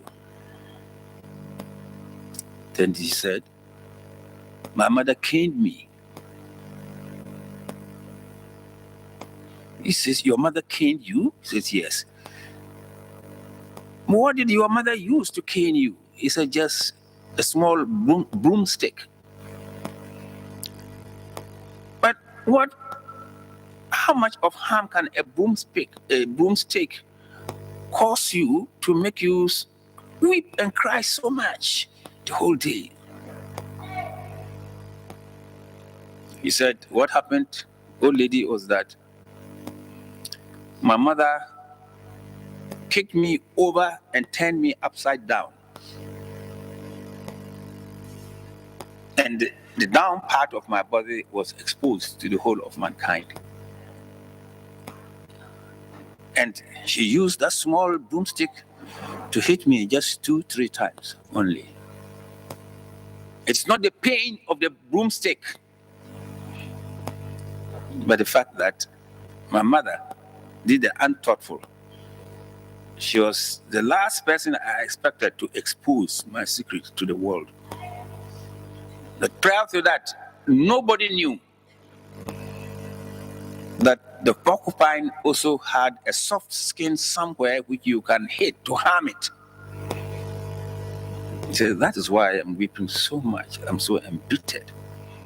It's because she has exposed me. And she was the last person I expected to do this for me." Now, this anecdote tells us what the relationship, the blood relationship, the emotional relationship is that exists between a human being and the mother, the child and the mother. 2 of my children, on completion of their first degree, are sent into the UK to pursue the second degree. There were universities in Ghana that could provide them second degree. The courses they went to read, they could read them in Ghana. But I wanted them to experience the other side of the world. They know only one page, where they were born and bred. I wanted them to see the other part of it. There are 2 extremes. That's why I sent them there. While they were there, they ensured that they communicated with their mother every blessed day. They would find time to call their mother. "Mom, how are you faring?" And they always have a lot to discuss with the mothers. They would never call me on phone.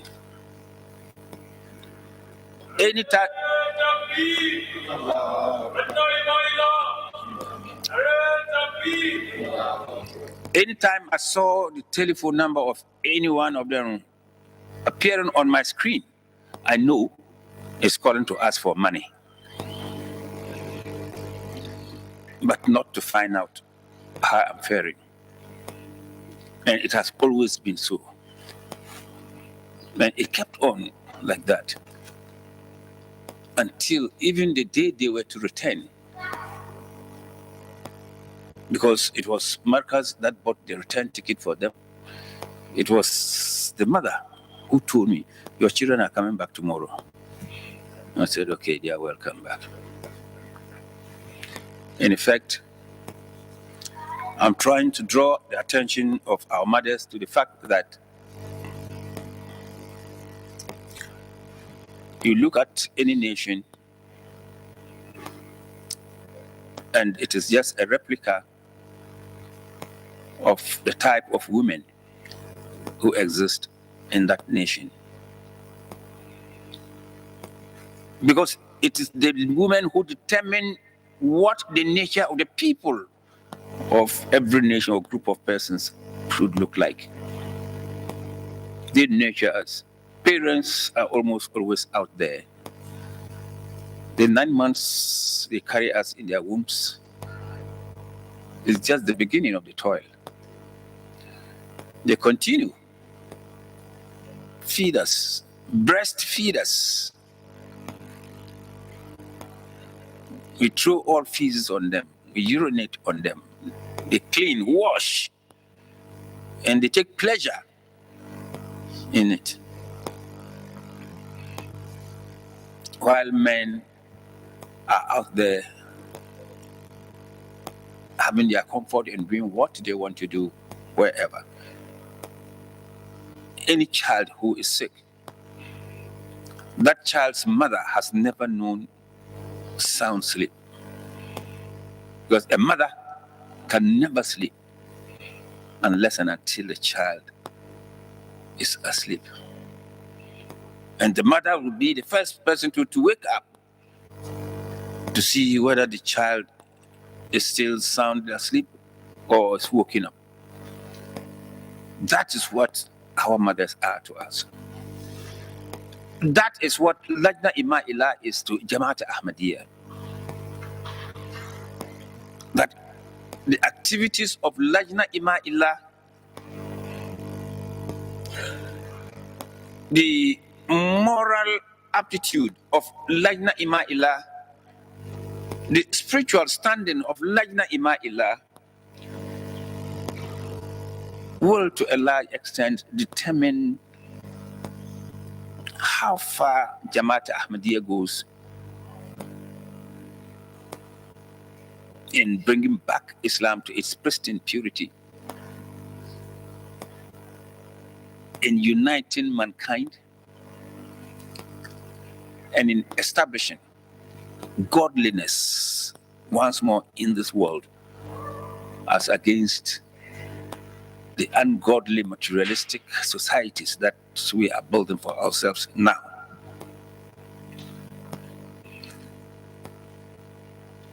Rasul Karim Sallallahu Alaihi Wasallam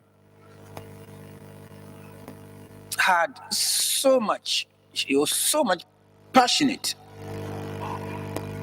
and attached even to the lady who gave her care, not even the mother herself. Rasul Karim Sallallahu Alaihi Wasallam honored his mother so much, and his wife, his learned consort, Hazrat Aisha radiallahu ta'ala anha, was someone Rasul Karim Muhammad Mustafa Sallallahu Alaihi Wasallam had so much respect, so much regard for. And indeed, to all his wives,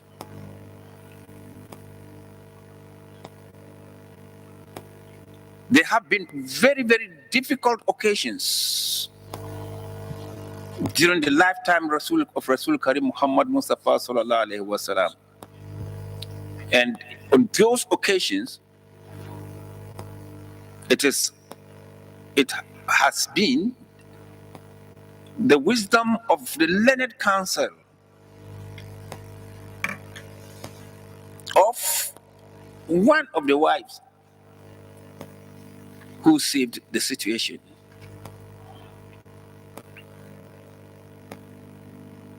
if we can remember the mother of Jesus Christ, Hazrat Maryam,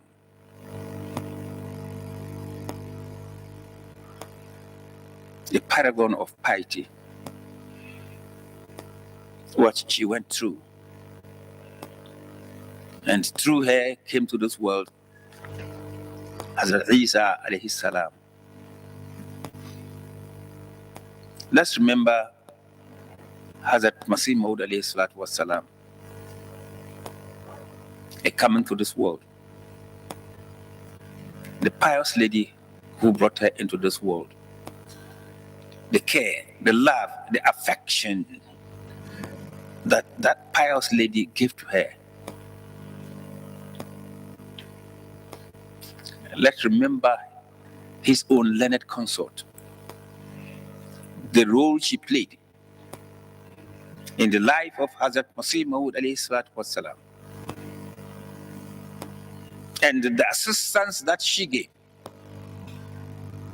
in the establishment of Ahmadiyya. If you can remember Hazrat Ahmadiyya,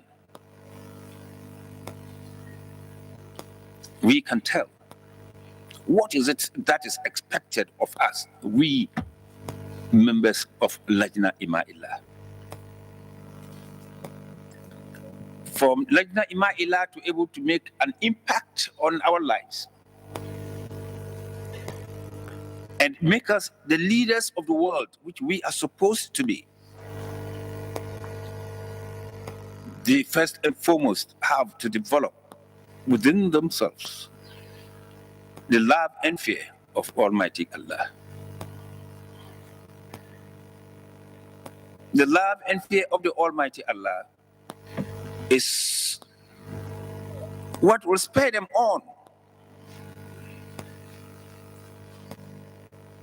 on to be able to nurture us, to continually take good care of us, would need all the needed patience and ensure that we develop the way a means of or for progress in each and every aspect of our lives. What I'm trying to say is this, that the duties, the responsibilities of members of Jamaat Ahmadiyya, we should be able to overcome. We should be able to bear those duties and responsibilities. And if we must, then of course, it means that Lajna Ima'illah must be up and doing. They must be sure that they are able to keep us on check. But you can't keep people in check when you haven't put your own self in check. The lifestyle of members of Lajna Ima'illah will determine what children they give to the world. The materialistic lifestyle of Lajna Ima'illah will end up giving to the world children who will have only materialistic motives and materialistic inclinations in their lives. In today's world, therefore, the mother has much greater responsibility than even the past. Because this is the era in which, apart from learning from the mother, the child at a very, very early age is introduced to many other sources of learning. In the past, the child was gullible and swallowed all that the mother gave to it without option, because there is no other way out. That's the only source of information. I am saying that it is not the case now. And our mothers know that this is no more the case. Therefore, it suggests that they will have to redouble their effort.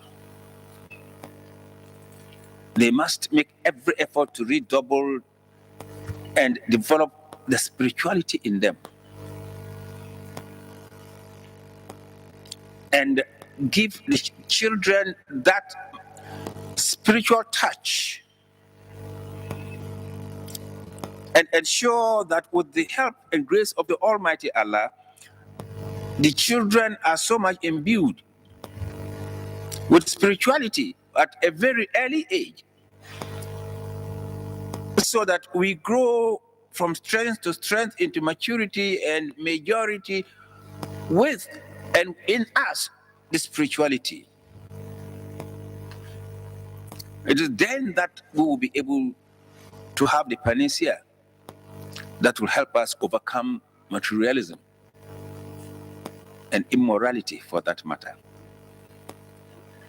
As our sisters, our mothers, they celebrate their centenary, I would urge them, particularly Lajna Ima'ila of South Africa, to go back to the books, read the history of Lajna Ima'ila, how it started, what role did Lajna Ima'ila play during the Khilafat, the period, right from the beginning of the Khilafat of Hazrat Muslih Maud radiallahu ta'ala anhu till date. And without them, where possibly could Ahmadiyya have been by now? The role for us to play as members of Lajna Ima'ila is no less in our particular era. It is no less challenging compared to the time of Hazrat Muslim Maud radiallahu ta'ala anhu. Because we are more materialistic. This is the information age in which we have access to all kinds of information, all kinds of information is at our disposal, and it's for us to sieve through. The gullible minds are not able to do that processing, their processing capacity to bring out the refined portions of all the information that we have today. That capacity is not in most of us, except those of us who right from our infancy, our mothers have done everything possible to ensure that they inculcate that godliness into us, and such that as we grew, God has been our first, and we have ensured that He's always been our first, and we die with God as our first. It therefore means that the success of every nation, and indeed the success of every individual, to the extent of this, our success on the day of judgment, according to the Rasul Karim Muhammad Mustafa sallallahu alaihi wasallam, is Al-Jannah tahta aqdami ummahatikum. That paradise lies under the feet of your mothers. So if you want paradise, pick it at the feet of your mothers, which indeed means that the mother must make her feet, her surroundings, her personality sweet, fragrant,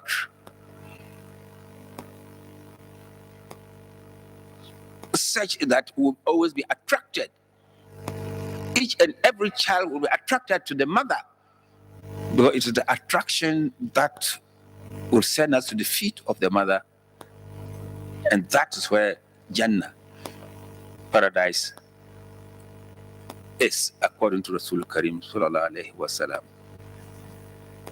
May Allah bless, protect, and grant the Lajna Ima'ila of South Africa all what it takes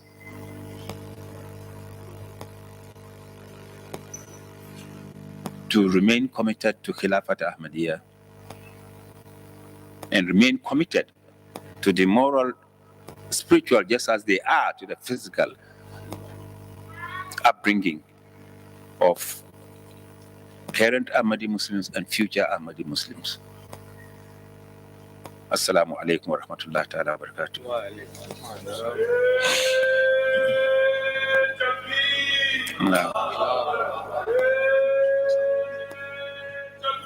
Allah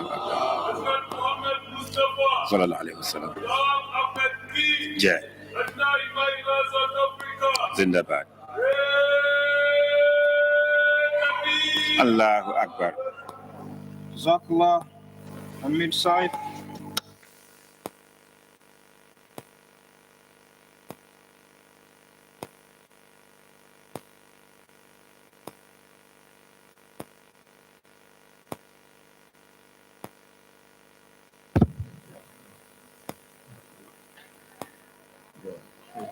Jazakallah, Ameer Sahib of Jamaat Ahmadiyya, Ghana, to give us, specifically to Lajna Imaila, those beautiful guidance from Allah the Almighty. I pray and believe that those who have managed to attend the Jalsa Salana, they will leave with something to say to those who could not get the chance to participate. I couldn't introduce too much about our guest of honor because it's been already introduced yesterday, so his portfolio is quite large. But for those, the sake of benefit to those who are here, we are very privileged to be in his company that has been delegated to come and attend our Jalsa Salana by our Khalifatul Masih, the fifth. May Allah be his helper. Call upon our Jalsa officer to introduce us, our dignitaries, and Thank you, Mr. Chairman. Assalamu alaikum, everybody. Assalamu Yes, as Mr. Chairman has said, our honored dignitary and good friend of the Jamaat, Mr. Dan Plato, who's a member of parliament of the executive, the provincial parliament is arrived. And he's been coming to us now for about more than 7-8 years, if I can recall now. And we've developed a wonderful relationship with him. And he always has something positive to say when he is here. And we hope today that he can make another contribution like that. Mr. Plato, please.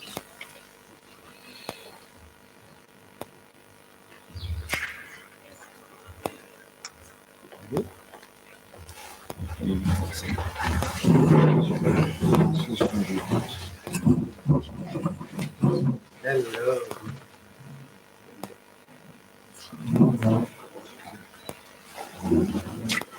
Good afternoon. I am so honored to be here in your presence. I had to greet first great friends. And my honored friend over there, I think it's 2-3 years since we've seen each other. And I thank you for the invitation. Good to see other great friends I've seen since 2 years ago. And I'm back. Great memories of meetings I had wherever you were together, and allow me to say a couple of words. And I feel so honored to do that this afternoon once again. I'm not mayor of City of Cape Town anymore. I'm now a member of Parliament, Provincial Parliament, and I'm chairperson of the Social Development Standing Committee of Parliament. I also serve on the Health Portfolio Committee, as well as education. And I get used in many, many different ways across the province. But I'm also honored to be associated with you. And that is why when my good friend phoned me, I said to him without hesitation, I'm there. I'm there. One specific reason, your godliness. Your godliness you express. Your openness with regard to building relationships. I will never forget that. In the past you have done it. You are doing it still today. Building bridges also with people on the Cape Flats and all over the show in Cape Town, in the Western Cape. I can't forget that. And for me to say, I am so glad to say to you, continue with what you are doing. And even listening to some of the speeches, the address here today, it is so good for me to sit here, to listen to that, and to say to myself, how is it that I cannot support your cause? I must support it. Even from my parliamentary position, to go back and to talk about you and to say to government at large, why can't we not support your organization? Why can't we not support your cause? You speak about peace. You speak about prosperity of people. You speak about relationships, and that is godliness. And I want to say to you from the bottom of my heart, I will go around in the province wherever I can say something positive about your existence, about what it is you want to achieve. I will do that. I've done it in the past. I will continue to do that. We don't need wars in Cape Town, in the Western Cape, in South Africa. We don't need cruelty in Cape Town and the Western Cape. We need godliness, peace, people to understand one another, people to embrace one another, but also to embrace and understand what it is you are doing, what it is you want to achieve in our city. And you play such a big role in Cape Town. You play such a big role in the Western Cape. And how can I not want to support that? Continue with what you are doing. Dan Plato is there to take your hand and always will take your hand and say a couple of good things about your cause.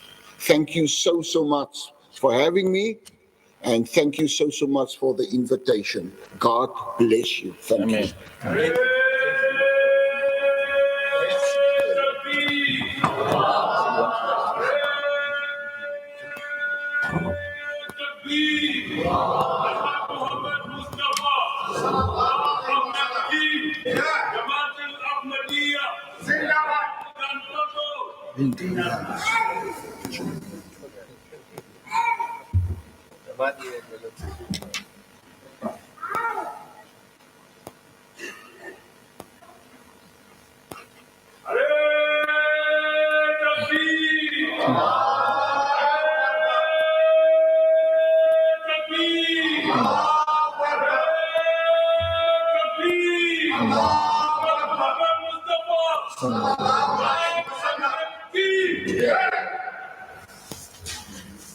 Jazakallah, Mr. Don Platter. He's a very good friend of the Jamaat. I remember 2018, 2019, when we came to Cape Town, he always have a very busy schedule, but he will sacrifice his time to come and join us. We are very privileged, sir, to have you in our company, and it's an honor of all the members of the Jamaat to have him on our hand.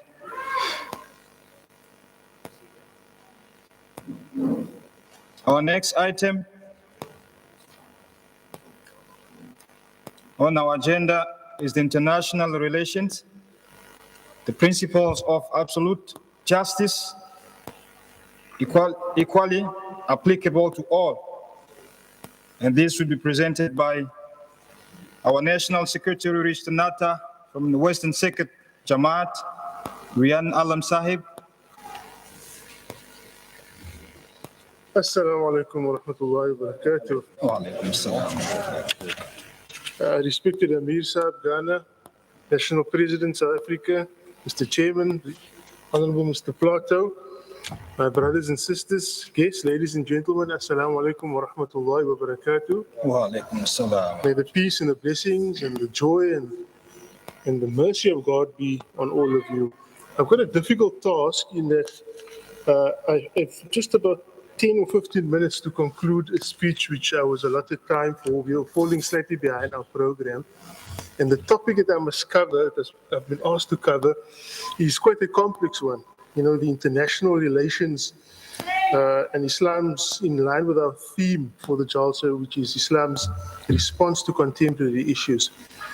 But throughout this conference, we are now on the third day of the conference. There's been a lot that has been said about this very issue, about Islam's response. Our Amir Sahib spoke at length about Islam's response to many issues, and he covered them quite eloquently.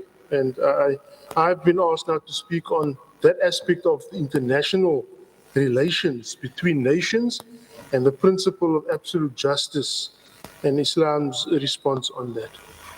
Now, there's a long introduction that I had to it, which is going to take a lot of my time, but I thought that I would get back to the real message, which is how Islam is going to be dealing with international relations, the issues at hand, and how our community at the highest level has responded to it.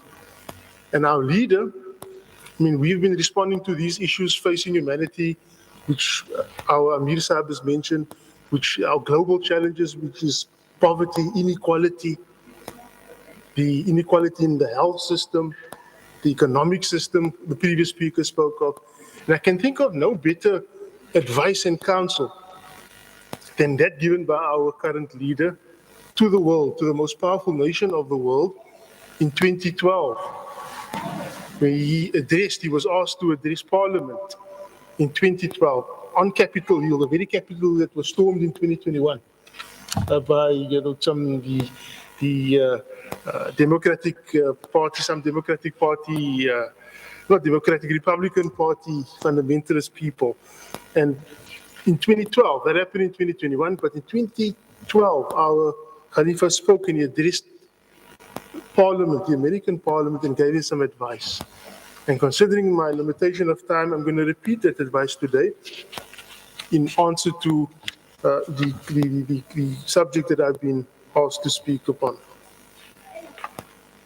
And so this was delivered by Khalifa Hazrat Mirza Masroor Ahmad, Ayadullah Ta'ala bin Nasir al-Aziz, and he says, the subject that I've been asked to speak about is the establishment of world peace. Certainly, this is the most vital and pressing issue facing the world today. However, as the time is limited, I will only briefly give the Islamic viewpoint on the establishment of peace through just and equal relations between nations. The truth is that peace and justice are inseparable. You cannot have one without the other. Certainly, this principle is something that all wise and intelligent people understand. Leaving aside those people who are determined to create disorder in the world, no one can ever claim that in any society, country, or even the entire world, that there can be disorder or a lack of peace where justice and fair dealing exist. Nevertheless, we find in many parts of the world that disorder and a lack of peace are prevalent. Such disorder is visible both internally within countries and externally in terms of the relations between various nations. Such disorder and strife exists even though all governments claim to make policies that are based on justice. All claim that the establishment of peace is their primary objective. Yet, in general, there is little doubt that restlessness and anxiety is increasing in the world, and so disorder is spreading. This clearly proves that somewhere along the line, the requirements of justice are not being fulfilled. Therefore, there is an urgent need to try and end inequality wherever and whenever it exists. Thus, as the worldwide head of the Ahmadiyya Muslim community, I would like to make a few observations about the need for and the ways to achieve peace based on justice. In relation to achieving world peace, all of you regularly express your opinions and indeed make great efforts. Your creative and intelligent minds allow you to present great ideas, plans, and indeed a vision of peace. Thus, this issue does not require me to speak from a worldly or political perspective, but instead my entire focus will be based on how to establish peace based on religion. For this purpose, I shall, as I have earlier said, present some very important guidelines based on the teachings of the Holy Quran. It is important to always remember that human knowledge and intellect is not perfect, but is in fact limited. Thus, when making decisions or forming thoughts, often certain factors enter human minds, which can cloud judgment and can lead a person to trying to fulfill his own rights. Ultimately, this can lead to an unjust outcome and decision being made. God's law, however, is perfect, and so no vested interests or unfair provisions exist. This is because God only desires for the good and betterment of His creation, and therefore His law is based entirely on justice. The day the people of the world come to recognize and understand this crucial point will be the day that the foundation for true and everlasting peace will be laid. Otherwise, we continue to find that although efforts are endlessly made to establish world peace, yet they are unable to provide any worthwhile results. After the conclusion of the First World War, the leaders of certain countries desired for good and peaceful relations between all nations in future. Thus, in an effort to achieve world peace, the League of Nations was formed. Its principal aim was to maintain world peace and to prevent future wars from breaking out. Unfortunately, the rules of the League and the resolutions it passed had certain flaws and weaknesses, and so they did not properly protect the rights of all peoples and all nations equally. Consequently, as a result of the inequalities that existed, long-term peace could not prevail. The efforts of the League failed, and this led directly to World War II. We are all aware of the unparalleled destruction and devastation that ensued, where around 75 million people globally lost their lives, many of whom were innocent civilians. That war should have been more than enough to open the eyes of the world. It should have been a means to developing wise policies and granted all parties their due rights based on justice, and thus proved to be a means of establishing peace in the world. The world's governments at the time did endeavor to some extent to try and establish peace, and hence the United Nations was established. However, it soon became quite apparent that the noble and overarching objective underpinning the United Nations could not be fulfilled. Indeed, today certain governments quite openly make statements that prove its failure. What does Islam say in relation to international relations that are based on justice, and so a means of establishing peace? In the Holy Quran, God has made it clear that while all nationalities or ethnic backgrounds act as a means of identity, they do not entitle or validate any form of superiority of any kind. The Quran thus makes clear that all people are born equal. Furthermore, in the final sermon ever delivered by the Holy Prophet Muhammad sallallahu alaihi wasallam, he instructed all Muslims to always remember that an Arab is not superior to a non-Arab, nor is a black person. He taught that a white person is not superior to a black person, and nor is a black person superior to a white person. Thus, it is a clear teaching of Islam that the people of all nationalities and all races are equal. It is also made clear that all people should be granted equal rights without any discrimination or prejudice. This is the key and golden principle that lays the foundation for harmony between different groups and nations and for the establishment of peace. However, today we find that there is division and separation between powerful and weaker nations. For example, in the United Nations, we find that there is a distinction made between certain countries. Thus, in the Security Council, which is part of the United Nations, there are some permanent members and some non-permanent members. This division has proved to be an internal source of anxiety and frustration, and thus we regularly hear reports of certain countries protesting against this inequality. Islam teaches absolute justice and equality in all matters, and so we find another very crucial guideline in chapter 5, verse 3 of the Holy Quran. In this verse, it states that to fully comply with the requirements of justice, it is necessary to treat even those people who go beyond all limits in their hatred and enmity with fairness and equity. The Quran teaches that wherever and whoever counsel you towards goodness and virtue, you should accept it. And wherever and whoever counsel you towards sinful or unjust behavior, you should reject it. A question that naturally arises is that what is the standard of justice required by Islam? In chapter 4, verse 136, the Holy Quran states that even if you have to testify against yourself, or your parents, or your most loved ones, then you must do so in order to uphold justice and to uphold the truth. Powerful and rich countries should not usurp the rights of the poor and weaker countries in an effort to preserve their own rights, and nor should they deal with the poorer nations in an unjust fashion. On the other hand, the poor and weaker nations should not seek to inflict harm on the powerful or wealthy nations whenever the opportunity arises. Instead, both sides should endeavor to fully abide by the principles of justice. Indeed, this is a matter of crucial importance in maintaining peaceful relations between countries.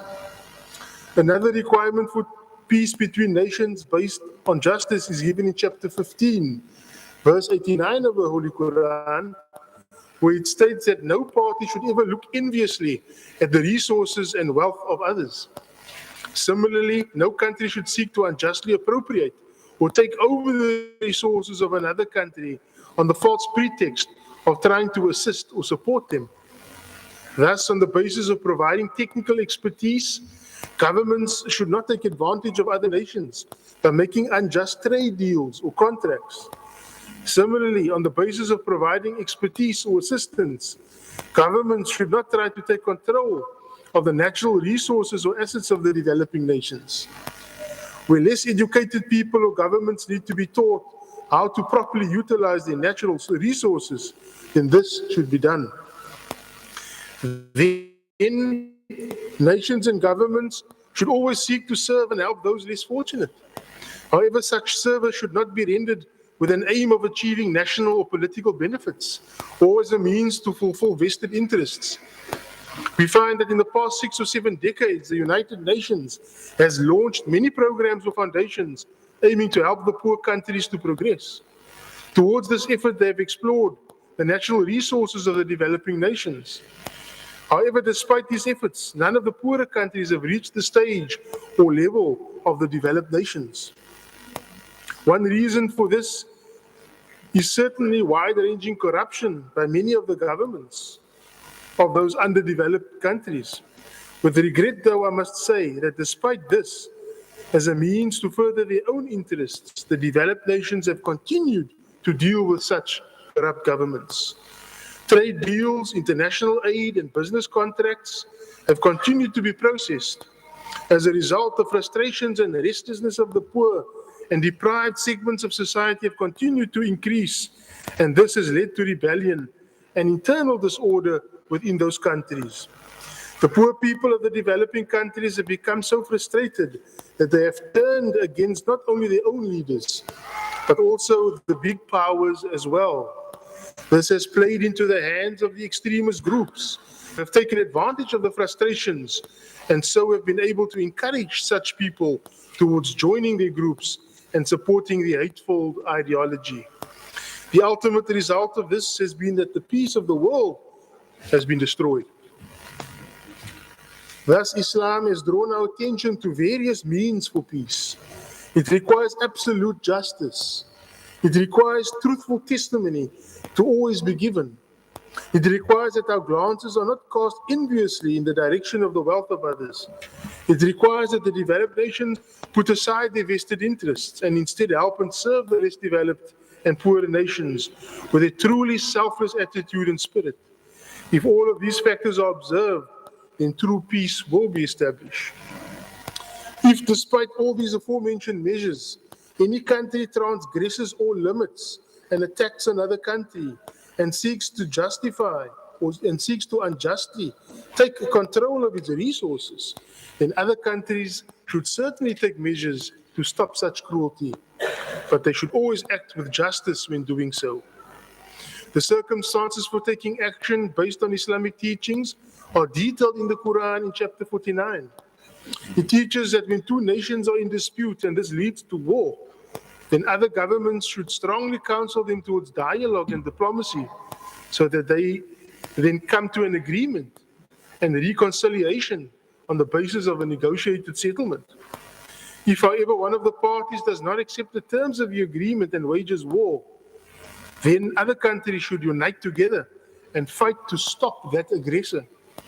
When the aggressive nation is defeated and agrees to mutual negotiation, then all parties should work towards an agreement that leads to long-standing peace and reconciliation. Harsh and unjust conditions should not be enforced that leads to the hands of any nation being tied, because in the long term, that will lead to restlessness, which will ferment and spread. The result of such restlessness will be further disorder. In circumstances where a third-party government seeks to bring about reconciliation between two parties, then it should act with sincerity and total impartiality. This impartiality should remain even if one of the parties speaks against it. Therefore, the third party should display no anger in such circumstances. It should seek no revenge, nor should it act in an unfair manner. All parties should be afforded their due rights. Thus, for the requirements of justice to be fulfilled, it is essential that the countries that are negotiating a settlement should themselves not seek to fulfill their own personal interests, nor try to derive benefit unduly from either country. They should not interfere unjustly or pressure either of the parties unfairly. The natural resources of any country should not be taken advantage of.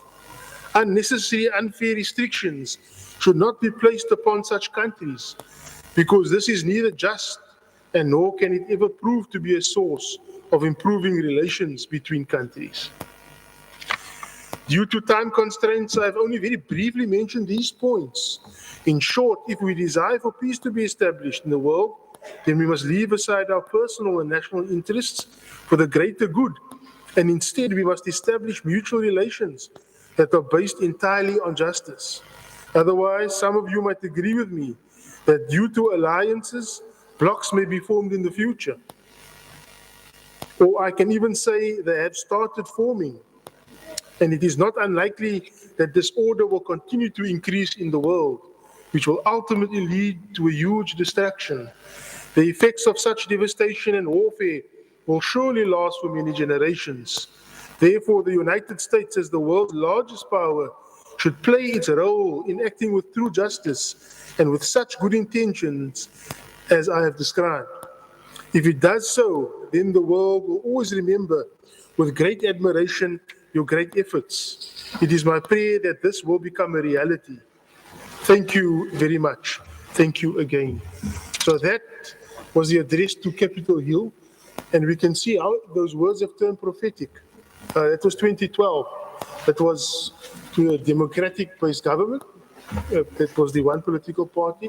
And we can see now what is happening in the world, that we're facing a change of world order, where these blocs that certainly have formed now, the BRICS nations are developed, your people are siding with the BRICS nations, they're trying to do away with the dollar as the standard currency, there are proxy wars being fought in Ukraine and Russia. All the stage is set, and our community, our leaders said, has in a way warned in a very nice and most gentle way to these powerful nations that they must stop what they're doing. But evidently, 12 years on, it doesn't look that they followed that advice, and that we are going to be facing another threat soon. And I hope and I pray that doesn't ever happen, and that we continue praying and continue our efforts that has been, and the advices and the guidance that is given to us by our Khalifa.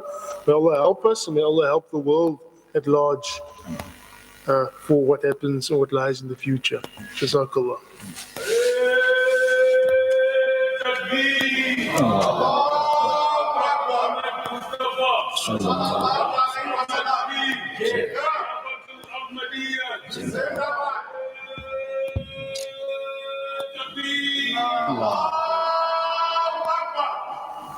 Jazakallah, Rayaan Alam Sahib, for the international relations speech.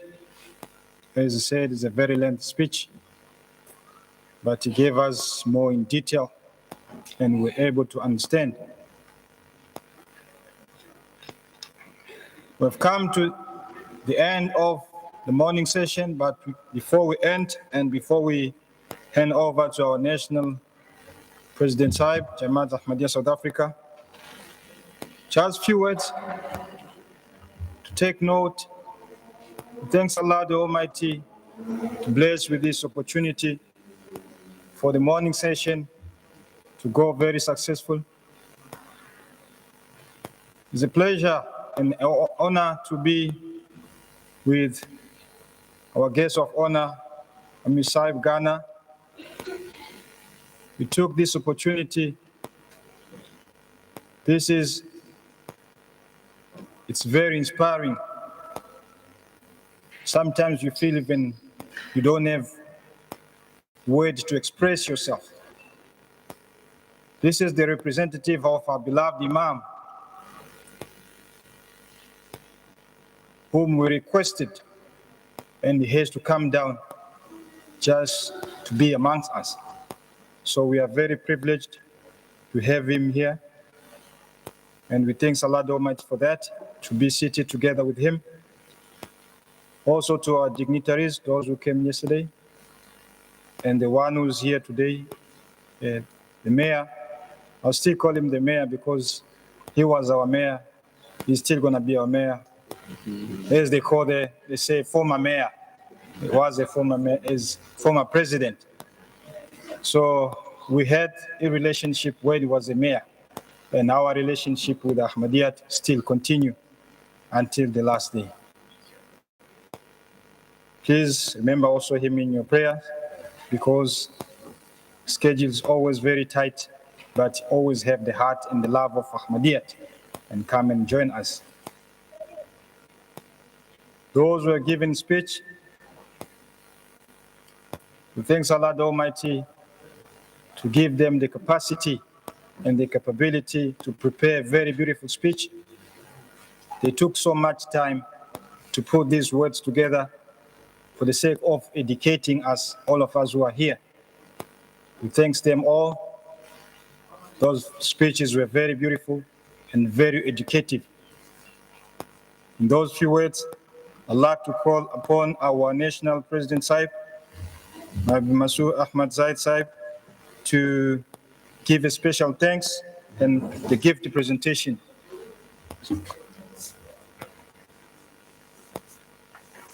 Assalamu alaikum wa rahmatullahi ta'ala wa barakatuh. As for the presentation, I have already done to our honorable guest, Mr. Dan Plato. I'm only going to thank him on your behalf for his kind time given to us, as he is a big figure in the Western Cape, being a former mayor, but still he have some other duties which maybe you know or you don't know, but he is doing it for the sake of the Western Cape.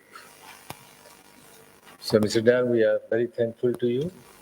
You are very kind to our community, and you are always open heart, and you are always here with us to give us support and encourage us. We are very thankful to you. This session is going to be over. We will pray Zohar and Asr now. I will request the Khuddam organizer to prepare the place, and I will request Jafar Qasim to call Azan. Assalamu alaikum wa rahmatullahi ta'ala wa barakatuh.